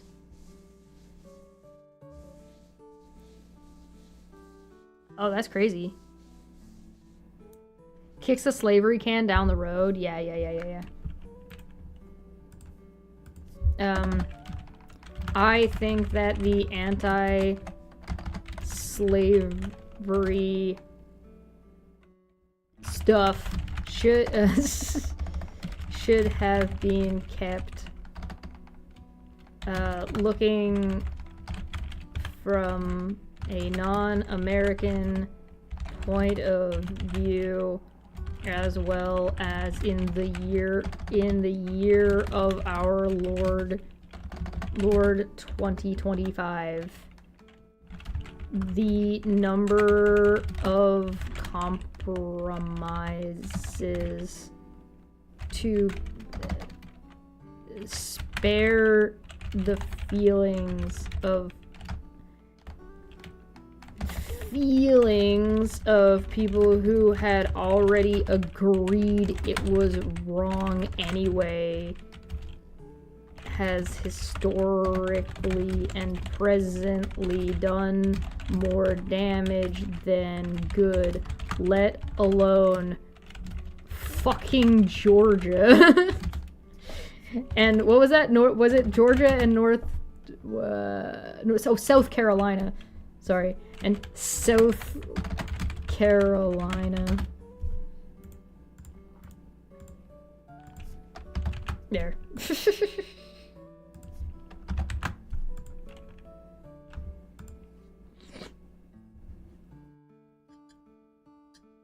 Suppose it was always called Egypt, therefore it's that old? According to Google, Egypt is the oldest country. It was founded in 300 3150 BC. Well, okay, so yes, but all right, so China wasn't China for a long time, but was also like states and like had like lords and shit. So like, does that count? I guess not. Have to bounce. Take care. Have a good day. Alright. Is it clear to understand? More forceful? Do you see a difference in tone? Click submit. Boom. That's enough. I got a point. Hooray. And editors. The best writing goes through not only a drafting process, but also a system of peer review. Hello, peers. A president might have a speech writing team draft early versions. An opinion writer might collaborate with one or more editors before his or her article goes to the press. Do you think Amber Heard, when she wrote her op-ed that got her in so much trouble, had more than one editor? Or had an editor at all? Or did somebody else write it and draft it for her and then she tweaked it? What are your thoughts? Lords and shit don't count. Okay. Alright. That's fair. No, that's fair, that's fair. It's not a country, I guess. I don't know. I don't know what counts. What defines a country? I don't know. I don't even know. I don't know what, like... Is a country a loose term or like a really specific term? She used ChatGPT. I don't think she did. I think it was too old for ChatGPT. At least the third version of it. What about Trump's tweets? Do Trump's tweets get drafted? I think some of them do. I think you can tell. I think you can tell when it's just him rage posting and when somebody else is logged into the account on his Truth Social thing. That should be wholly illegal. That should absolutely be illegal. That's insane. Maybe it is illegal and he's just doing it anyway. A country is a conglomerate of cunts.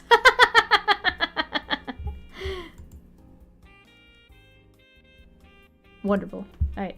We encourage you to get input from anyone willing to read and comment on your work. Anyone? Do I have to submit it? Anyone?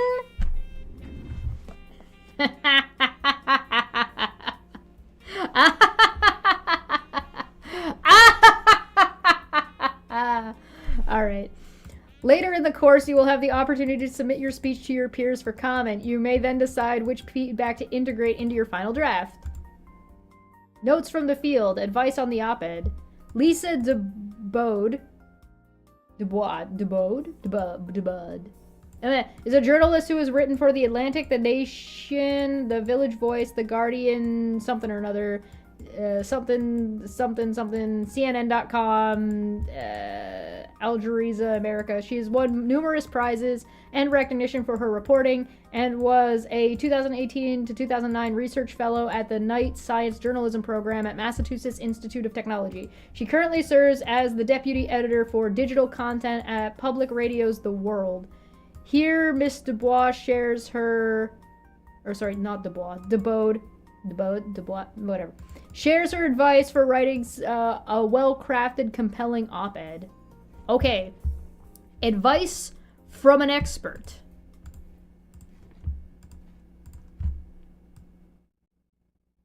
I think it's really important to start with a topic that is very dear to you, something that you feel passionate about, and something that you feel you can't let go, and that you feel you have expertise about.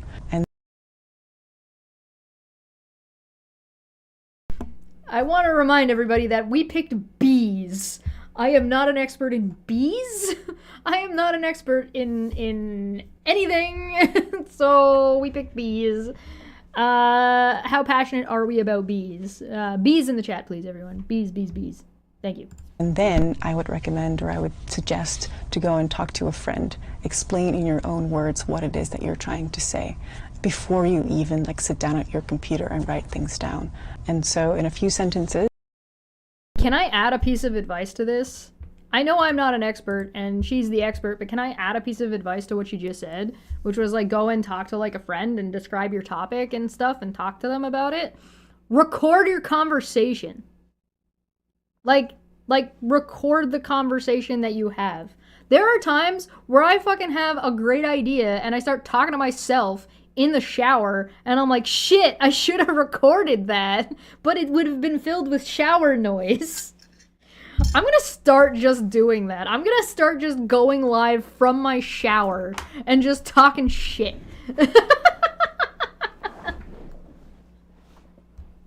And just being like, listen, here's my point, here's what I think about it. Maybe I won't do it live. Maybe I'll just record the audio and then I'll just put it out there for you guys. Maybe I'll add like a little animated goblin to it. That would be a good idea. Anyway, do what she says, but also record it. Record the thing that you're thinking and saying, because sometimes when you say something, you've now spoken it into existence and now it's gone.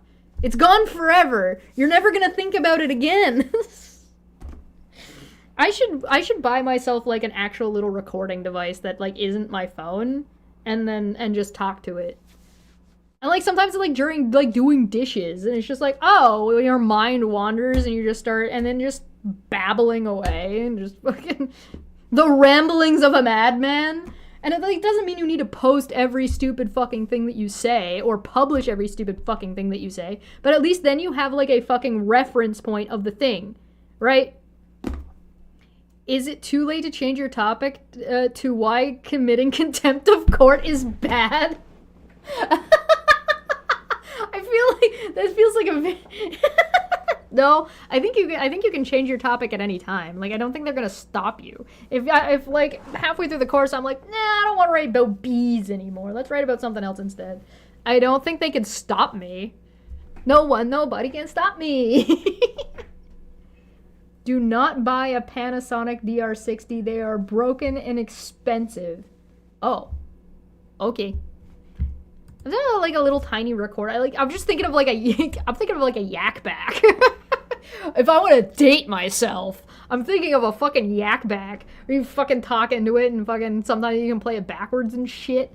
Man, like a fucking man. Hold on. Water resistant recording device. Audio recording. Audio. Because I don't need visual. I'm in the shower. Why would I need visual for? Zoom? Wait, Zoom like... Oh no, I was thinking of Zune. Okay, well, I don't want Walmart. Fuck off, Walmart. Nobody likes you. Wait a minute. Why don't we check? Wait.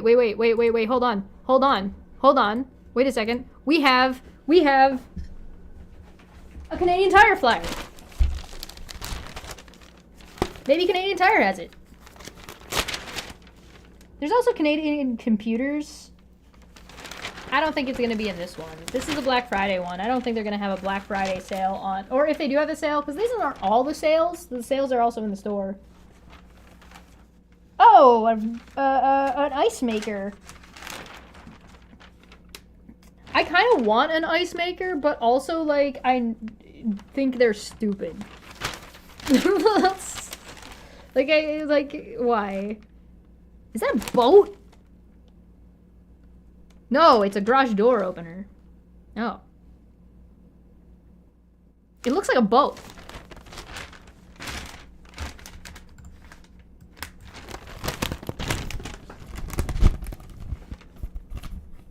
It's the one that looks like a boat. I thought it was gonna be like a little mini broom boat or something. Yardwork 5-ton 15A duo cut electric log splitter. Just chop wood and get thick. Oh, a snowblower. Wait, what's that one? Oh, it's DeWalt. Meh. 10-gallon shop compressor. Ooh, an air compressor. Okay, well, they didn't see one. All right, back to this lady and her good advice.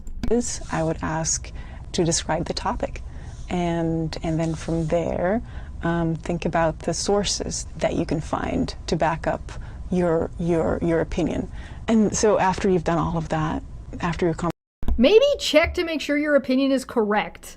Like, don't just do research and find things that agree with you. Do research on the topic you're doing, and then maybe change your mind if it's, like, not good.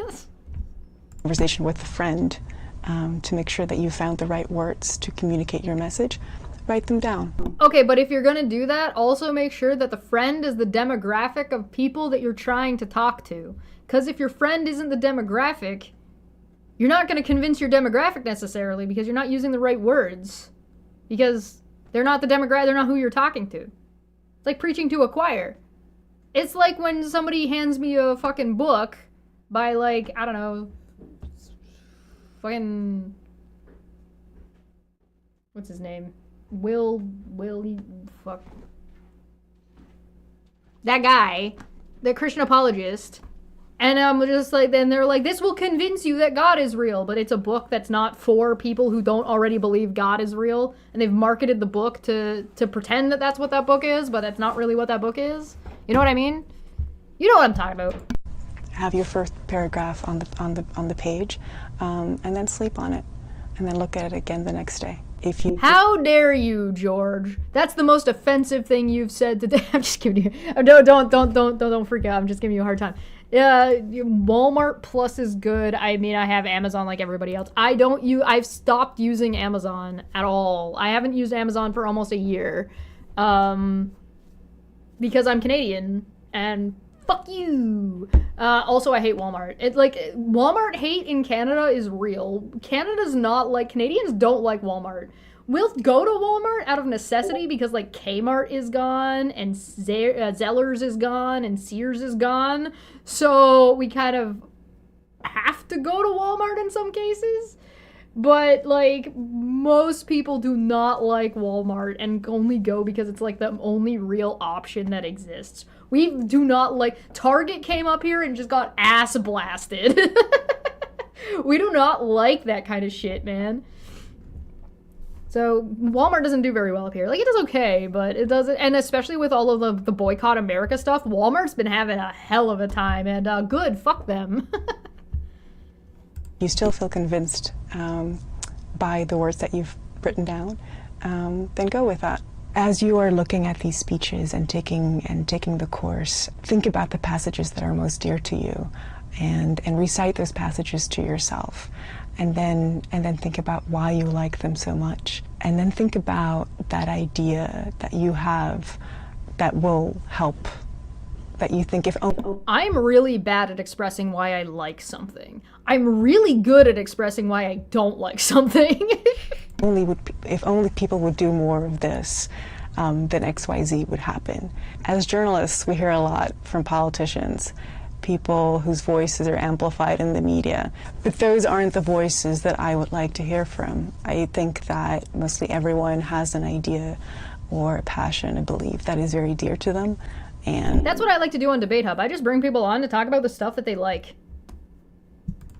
It's those ideas that I would like to surface. I would like to write down in the articles that I write and give voice to. But that starts with people finding the right words to communicate those ideas. And I hope that this course can give you the confidence to do that. I don't think that confidence comes from knowledge. I think some of it does to a degree. It can do that a little bit, but I feel like ignorance provides far more confidence than knowledge does, comparatively. Maybe I'm wrong about that. Maybe I don't think... Yeah, confidence comes from comfort. Yeah, and I think there's just a lot of people that are comfortable in their ignorance. Confidently Incorrect is a very fun subreddit. Confidence comes from alcohol. Inebriation, yeah, fair. Alright, next. Go away. Designing an argument. Articulating your main idea. Just as when... Oh, hold on. Button. We vibing. Helicopter, helicopter. Articulating your main idea. Just when you are deciding what modes of persuasion will best fit your composition, you should bear your thesis in mind when designing your argument. The best pieces of writing and speaking fit together as one coherent, organic whole to communicate one central idea. The central idea is more bees. This is why it is important to be able to articulate that idea clearly and succinctly before you begin. What's the simplest way to do that? Just tell a friend what it is you're trying to say. Professor Engel on writing a thesis, quote, I have read student writing now for 40 years in all shapes and sizes. Sizes? I guess that's length. In many different departments, and I would say on a whole that a lot of writing is not close enough to speech to be the best writing it can be. It gets stilted, it gets convoluted, it gets detached from the direct language. It gets too wordy because people are nervous that they're writing instead of saying something directly to someone. Well, I mean, to a degree, yeah, I can understand that, but also, like, you're grading them on, like, their composition. And a lot of times when somebody's grading you on your composition, you're losing your voice because you're being too technical. Right? So I would say to a student, let's stop, put down the paper, and look at me and tell me what is the most essential thing you were trying to say. And 9 is spelt wrong, out of 10, that person will tell me in clear, semi-formal, well-composed language what their point was, and then I will say, stop, write that down. Record it! Just speak it out loud. If you're better at speaking, record it, and then fucking run it through a program that'll put it in text format for you. Once you have written your idea down, you are ready to begin. Bleh. Introduction. The introduction to a piece of writing can take many forms, but it has 3 primary jobs to do. Break the silence, name the subject, and engage the interest and attention. More bees. I don't think I can be more clear than that. That's the introduction. More bees, I don't think I can be more clear than that. Breaking the silence. This function of the introduction is more important in an oral presentation. You must greet your audience in a way that benefits the situation. More bees, please. In this module, we have seen Martin Luther King, Dr. Martin Luther King Jr., do so in the most succinct and simple way, quote, I am happy to join with you today, ellipses. End quote. Sometimes, however, the space devoted to the greeting there's no I in there. The space devoted to the greeting will require more detail. This is most often true when there are credentials necessary to identify you as a qualified speaker. I am definitively not a qualified speaker, so At such times, an appeal to ethos is a good strategy for establishing yourself as the outset of as the speaker or writer worthy of your audience's time. More bees, please. I am not a professional. Ignore me. Welcome to my TED Talk. Classical scholars of rhetoric called this opening ethical appeal insinuatio.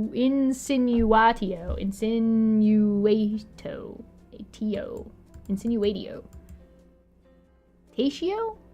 It is important to approach it with care. Boasting will win you few favors with an audience. In fact, an appeal to personal experience can often be as powerful as an appeal to expertise. For example, when Congresswoman Shirley something or other spoke out in the House of Representatives against increased military spending in 1969, she began her second sentence thus, quote, as a teacher and as a woman, I do not think I will ever understand what kind of values can be involved in spending $9 billion and more, I'm sure, on elaborate, unnecessary, and impractical weapons, ellipses. $15 on a scratch card. Congratulations. Dr. Reverend Martin Luther King Jr., please. Does the doctor go first? Is it Reverend Doctor? Dr. Reverend? Naming the subject. Bees! It's bees! The subject is bees! My answer to all these questions is bees. More bees. How much of what you put... should I write my op-ed as if I am a bee? That could be fun. How much of what you have said should you reveal from the very beginning?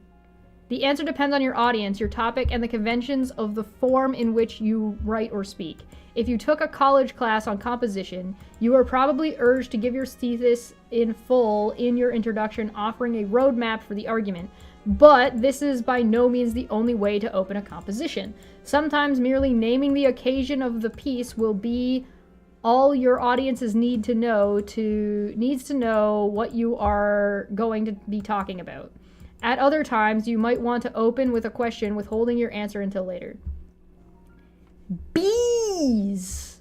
Engaging the audience. This is perhaps the whole article that I write is just gonna be buzz, buzz, buzz, buzz, buzz, buzz, buzz, buzz, buzz, buzz, buzz, buzz, buzz, buzz, buzz, buzz, buzz, and like with like a little dancing map on it, with like footnote, like foots and like where you're supposed to go because bees like wiggle to talk to each other.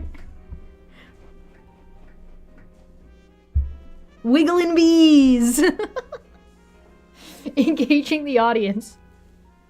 You're just a Jesus salesman. As a reverend?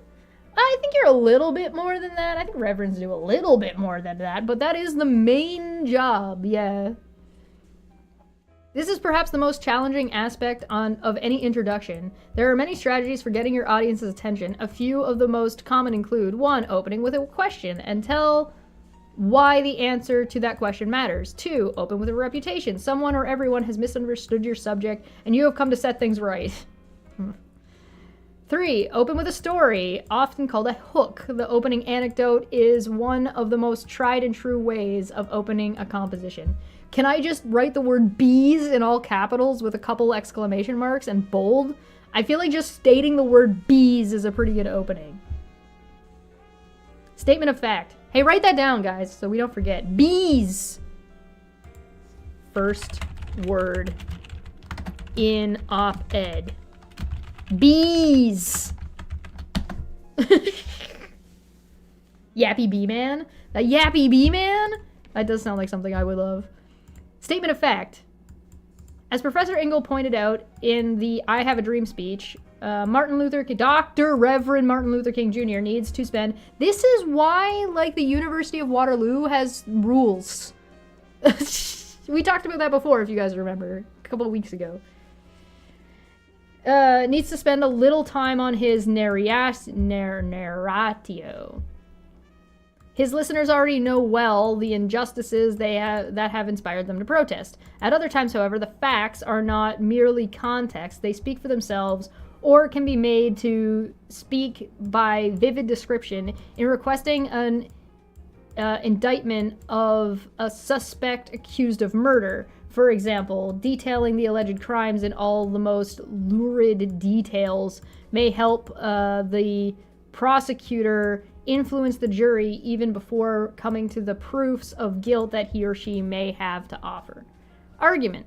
In supporting your argument, you will likely have to make a series of points. Each should be supported by clear pieces of evidence and each should be clearly connected to the preceding and following claims. Oh, you mean you shouldn't use non sequiturs in your arguments? Okay. You should communicate the rest of the stream in butt wiggles. Butt wiggles and twerking. Yeah, it's just like an ominous buzzing sound in the background. Like different, and like wearing different pairs of pants or like skirts change the tone of the conversation that we're having.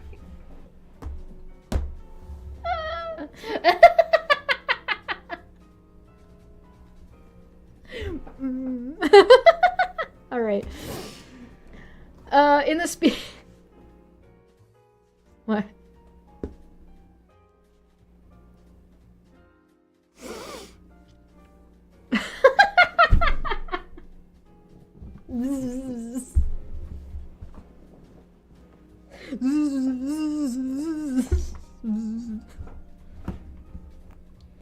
In the speech, I can't get over this.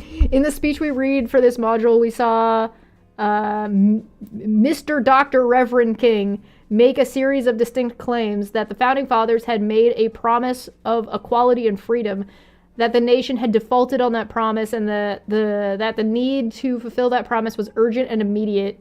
And here we are, however many years later.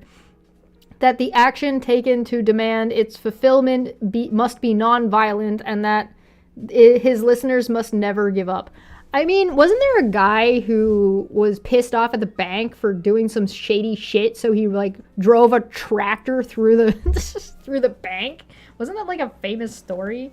What about that guy who like caught the city with their cameras and the lights on the like the traffic lights being wrong? That guy's a hero. You're still laughing too. Okay. And Leo, thanks. I appreciate that it's not just me fucking having a moment.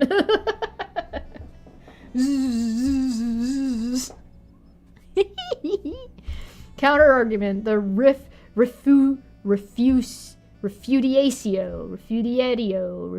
spaghettios is your opportunity to anticipate the objections of your opponents and the doubts and questions of your allies. Where and how do you how you do so, there we go, spends both your thesis and on the nature of your topic. For example, if you take an unconventional or controversial opinion, or if you are primarily responding to another writer or speaker, you may wish to begin as early as the introduction with refutation before you set about giving your alternative view. On another occasion, you may find yourself... This is like a good thing to learn for making YouTube videos, by the way. If you're doing like response videos or debunking videos or reaction videos, any of those things, this is like a good... Or like any video. Like if you're making fucking content on YouTube, you should learn these things. On another occasion, you may find yourself already on a strong footing... with your audience, needing only to rebuke detractors or clear up misunderstandings and misgivings. That's Dapper's channel. That's basically Dapper's whole channel. This is the whole thing he does. Thus, Dr. Reverend King, for example, needs mainly... Like, why are they doing that? Is there a reason why they just suddenly started calling him King like this? Like, is that weird? Is that bizarre to anybody else? It seems weird to me. Like, I get maybe you don't want to write the whole thing out every single time, but, like, are you really on, like, a fucking time crunch here? Or is this, like, common in the United States? Is this a thing? That seems odd to me. For example, needs mainly to warn his opponents, quote, those who hope that I am not, no, needed to blow off steam and will now be content. I refuse. Mostly because this is streamed. That he and his supporters will not easily be dissuaded and advised, the wary among his listener, quote, fresh from narrow jail cells, end quote, and that their suffering will be worthwhile in the end. The former refutatio he makes merely in passing, and with the latter he chooses the main body of his speech. Preoration. The preoration of a speech can be nothing more than a summation, but it can also be much more, a stirring call to action on claims you have made, a prediction of the future success of your cause, an innovation of respected predecessors, a vivid image, or a personal anecdote in closing. I'm gonna make my fucking opening bees, exclamation mark, too long, didn't read, we don't have enough bees, we need more bees, we're bad at resource management, get good, losers. And that's gonna be my opening statement. Write that down.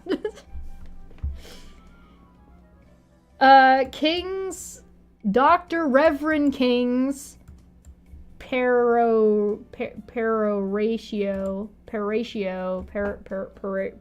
whatever, is all, I don't speak Latin, is all of these and more. It takes up an takes up easily a third of his address, departing from the script and even breaking into song.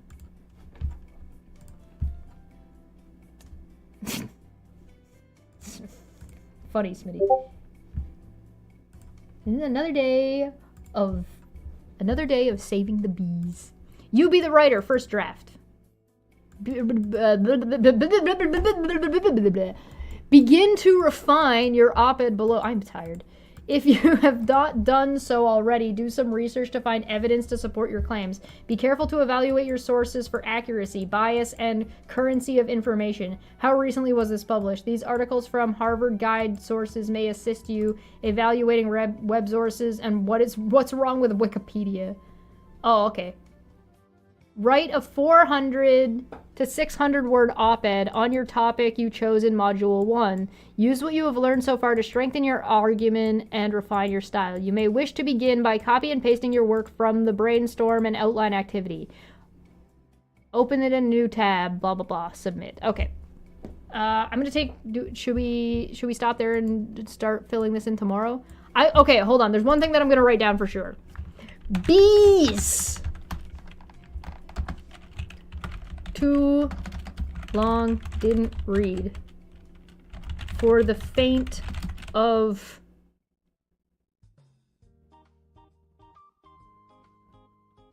for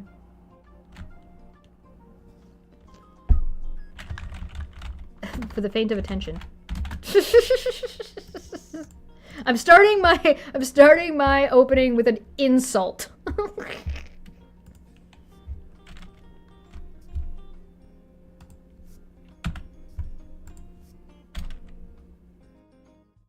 We need more bees. We are bad at resource management.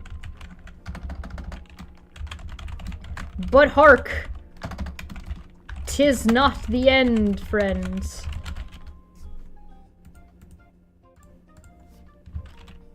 Some slight adjustments.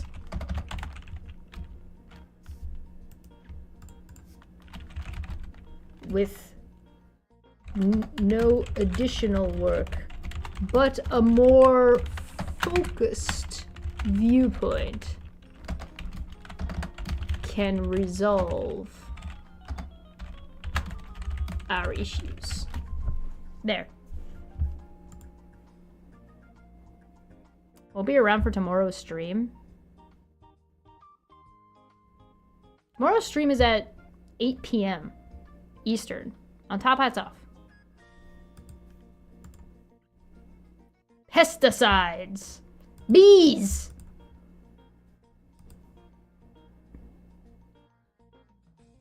There we go. I don't want to submit this. Will this save? I don't know if this is gonna save. And I need to read this. How long have we been live? 2 hours? Chesh believes in the power that may be, that it would be beneficial, for there to be more bees. Yes, this definitely goes in here. Bees. The bees.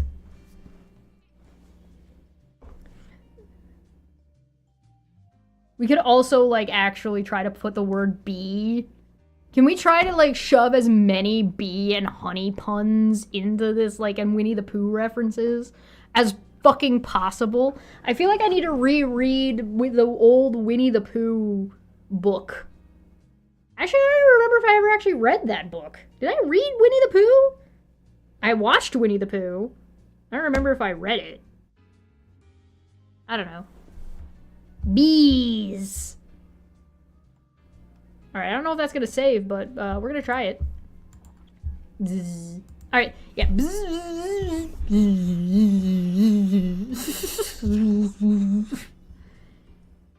Can you not? I cannot. So you cannot? We cannot not?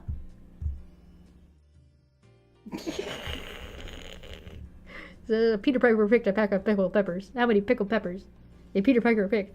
Can we put an image to go along with this, and we can pick the honeybee from fucking Final Fantasy VII? Or we could use Honey Bee from Banjo-Kazooie. Hold on. Honey Bee Banjo-Tooie. She was a character in Banjo-Tooie. Her name is Honey Bee. Alright, there's no porn on this? Okay, good. I can't trust the internet. This is Honey Bee. Isn't she cute? She calls Banjo Big Bear.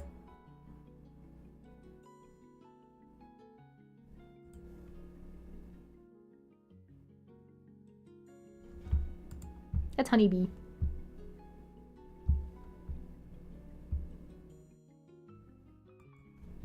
Oh, do you want me to read the whole thing? Pooh Bear, I wanna be there, wherever you go. Can you not? I cannot. So you cannot. No, I cannot not. Not? Who's there? Pooh, who? I can't not either, because I am not a werewolf. Brother! You want to drag this into the Alpha Omega verse? Don't! Imagine if there was a werebee. If you were a werebee, so like if you're a person that turned into a bee, would you be a human-sized bee or a bee-sized human? So like would a fairy or a sprite that's like maybe this big turn into a smaller bee, or would they just be a gigantic fat ass bee? Because a gigantic fat-ass honeybee, like the size of a cat, would be adorable. What if you're a henyokai? If you're a henyokai and you turn into a bee, can you be a bee henyokai? Because that means you would be a bee that weighs like fucking, at minimum, 160 pounds.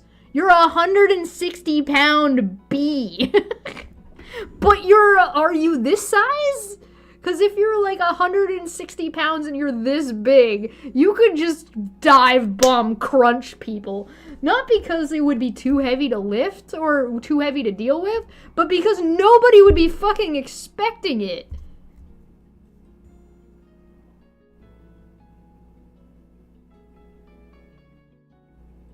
There's a Beehive BDSM related Discord server. What?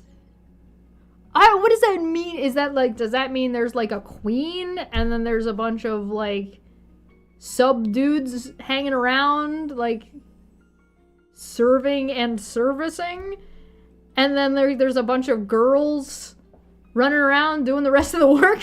What? Huh? Beware. What if you're a bee?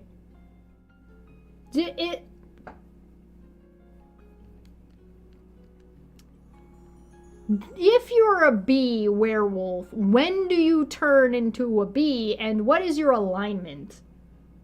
Are you lawful good? Because you're like a colony? Like, that seems like a lawful good, right?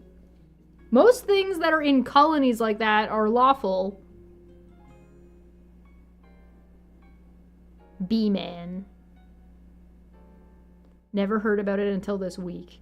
Why did you happen to hear about it this week?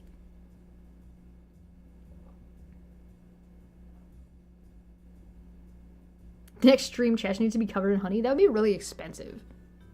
I'm not unwilling to do it. It would just be really expensive. I feel like I'd be wasting honey.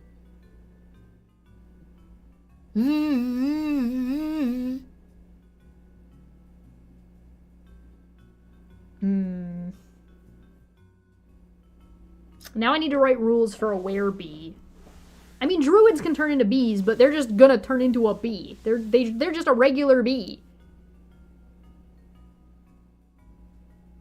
Using hypnosis to turn you into a mindless drone like a bee. For sex? It's BDSM? Yeah, sure, why not? Consenting adults, whatever. Do whatever you want, I don't care.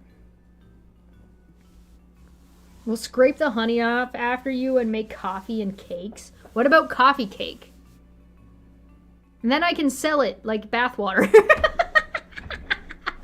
You guys want my honey coffee cake? I've never had the answer for is if you had a boyfriend who was a werewolf, is it against the law to be with him when he was a wolf? I think it depends on the type of werewolf. I think bestiality is mostly illegal, but the reasoning behind bestiality is about consent, right? So if your werewolf boyfriend can consent to sex consciously, then it would not be illegal. This is also assuming that, like, your boyfriend werewolf boyfriend isn't assaulting you, whether you agree to it or not, and you're just going along with it. Because that's the other question. Are you having sex with them, or are they having sex with you, and you're just okay with it? So, like, you're not gonna get in trouble if you get assaulted by a dolphin. You know what I mean? Because you didn't assault the dolphin assaulted you. So if your werewolf boyfriend goes werewolf mode and doesn't have, like, the conscious capabilities of making decisions, and your boyfriend werewolf assaults you, but you're okay with it, they're the one going at you, not the other way around. So I think you're probably in the clear, legally speaking.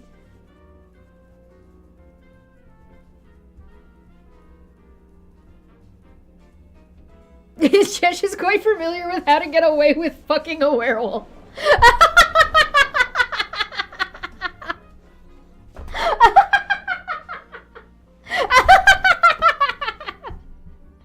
You can't punish the werewolf because they aren't aware of what they were doing. Yeah, the werewolf's not gonna get in trouble because you don't you're not gonna arrest a dolphin, so you're not gonna arrest the werewolf. So that your werewolf boyfriend is fine and he's not gonna go to jail, and you won't go to jail just because you were into getting assaulted. Just because you were into it. And you're not gonna report it anyway, because, like, to you, you're like, this is fine. You've agreed to this. If you didn't agree with it, then you've got another problem. You got a different problem on your hands.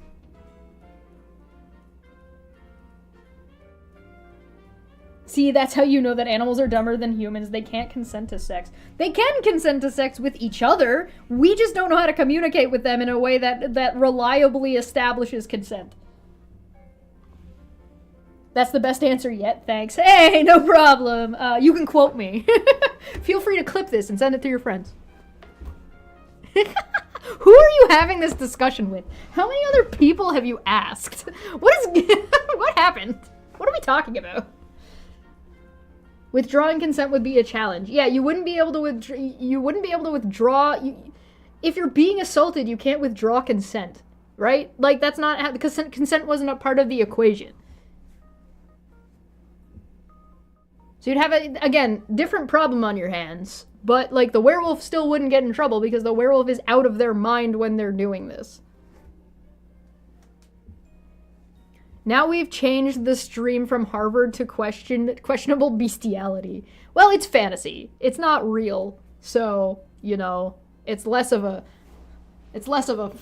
thing. There are also werewolves that, like, do the change into an actual wolf, and I feel like that one would get you into way more trouble than, like, werewolf monster.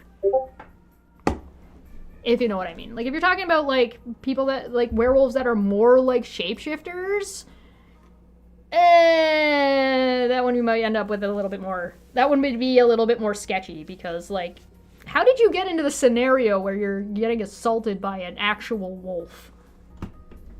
Like, sexually. Like, how did that happen? But that also seems like a scenario where, like, again, it kind of just depends. Went back to when your boyfriend was still alive, ask a weird question and try and get an answer. Yeah, that's a lot of fun. I like questions like that. I like speculative, hypothetical nonsense. It's a good time. 31,517 bees. Seriously, I counted them. Poor guy. Furries. And some of these questions are very valid. So, like, does a dragon have a cloaca? I don't think so, because I think dragons are bugs. All right, I die on this hill And I have argued with Dapper about this. Dapper's like, no, they're lizards. And I'm like, no, they're beetles. They're fucking bugs. They're insects. They're a variety of insect. They're just really fucking big. They're big, they're shiny, they have an exoskeleton, basically.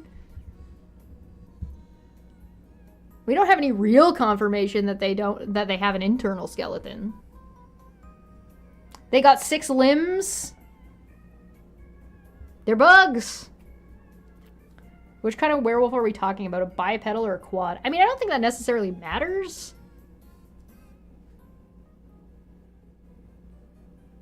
Does a dragon have a human transformation? Does that dragon have a human well, most dragons, when they come of age, are spellcasters and can cast and can shape change. Can cast polymorph. Chinese dragons have whiskers. They are at least synapsids. Oh, they do have whiskers. That's a good point. Yeah, because like Eastern dragons don't generally have wings and also have extra legs. So I think Eastern dragons are when Western dragons are individual, like separate things. Like, so I don't think Eastern dragons are bugs, but I think Western dragons are bugs. So they evolved independently, but are similar. 2-in-1 mythical creatures. Bugs! Birds have whiskers. Bone dragons take damage from cure spells. There are bone dragons. There are dragons that are made out of bones. But they're, So that, I don't know. I think dragon bones are fake. I think Satan put them there. I think Asmodeus put them there as to meme on us. Oh, this is my thing about birds too. All right, like I don't think that birds are fake, right? I don't think there's surveillance, but they are Muppets. They're not surveilling you for the internet, but birds are definitively Muppets.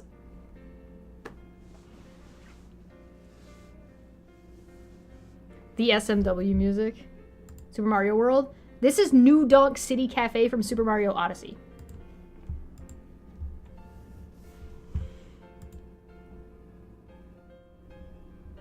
Oh, hey, David. What's up?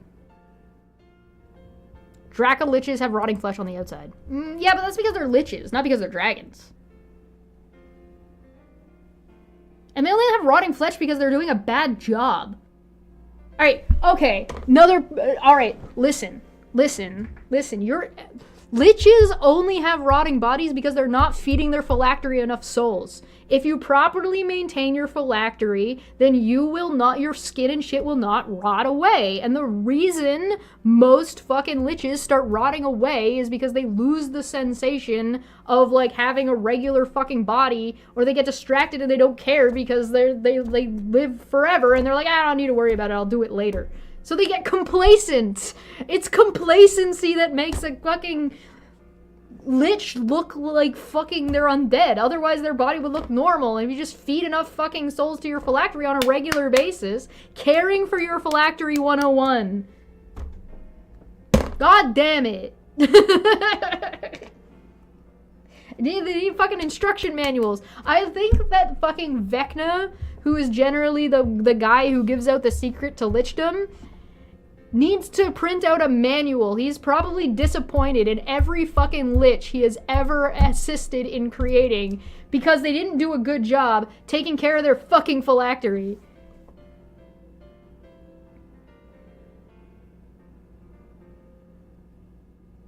Centaurs are okay because centaurs have people heads. Yeah, you're talking about like half people? So like a mermaid or a centaur or like a satyr. Where they're like, what about a minotaur? Because like a minotaur's got like a bull head, but like the rest of their body is human. Liches let themselves look corpsey for fashion. Yeah, that's it. Yeah. It's a personal choice.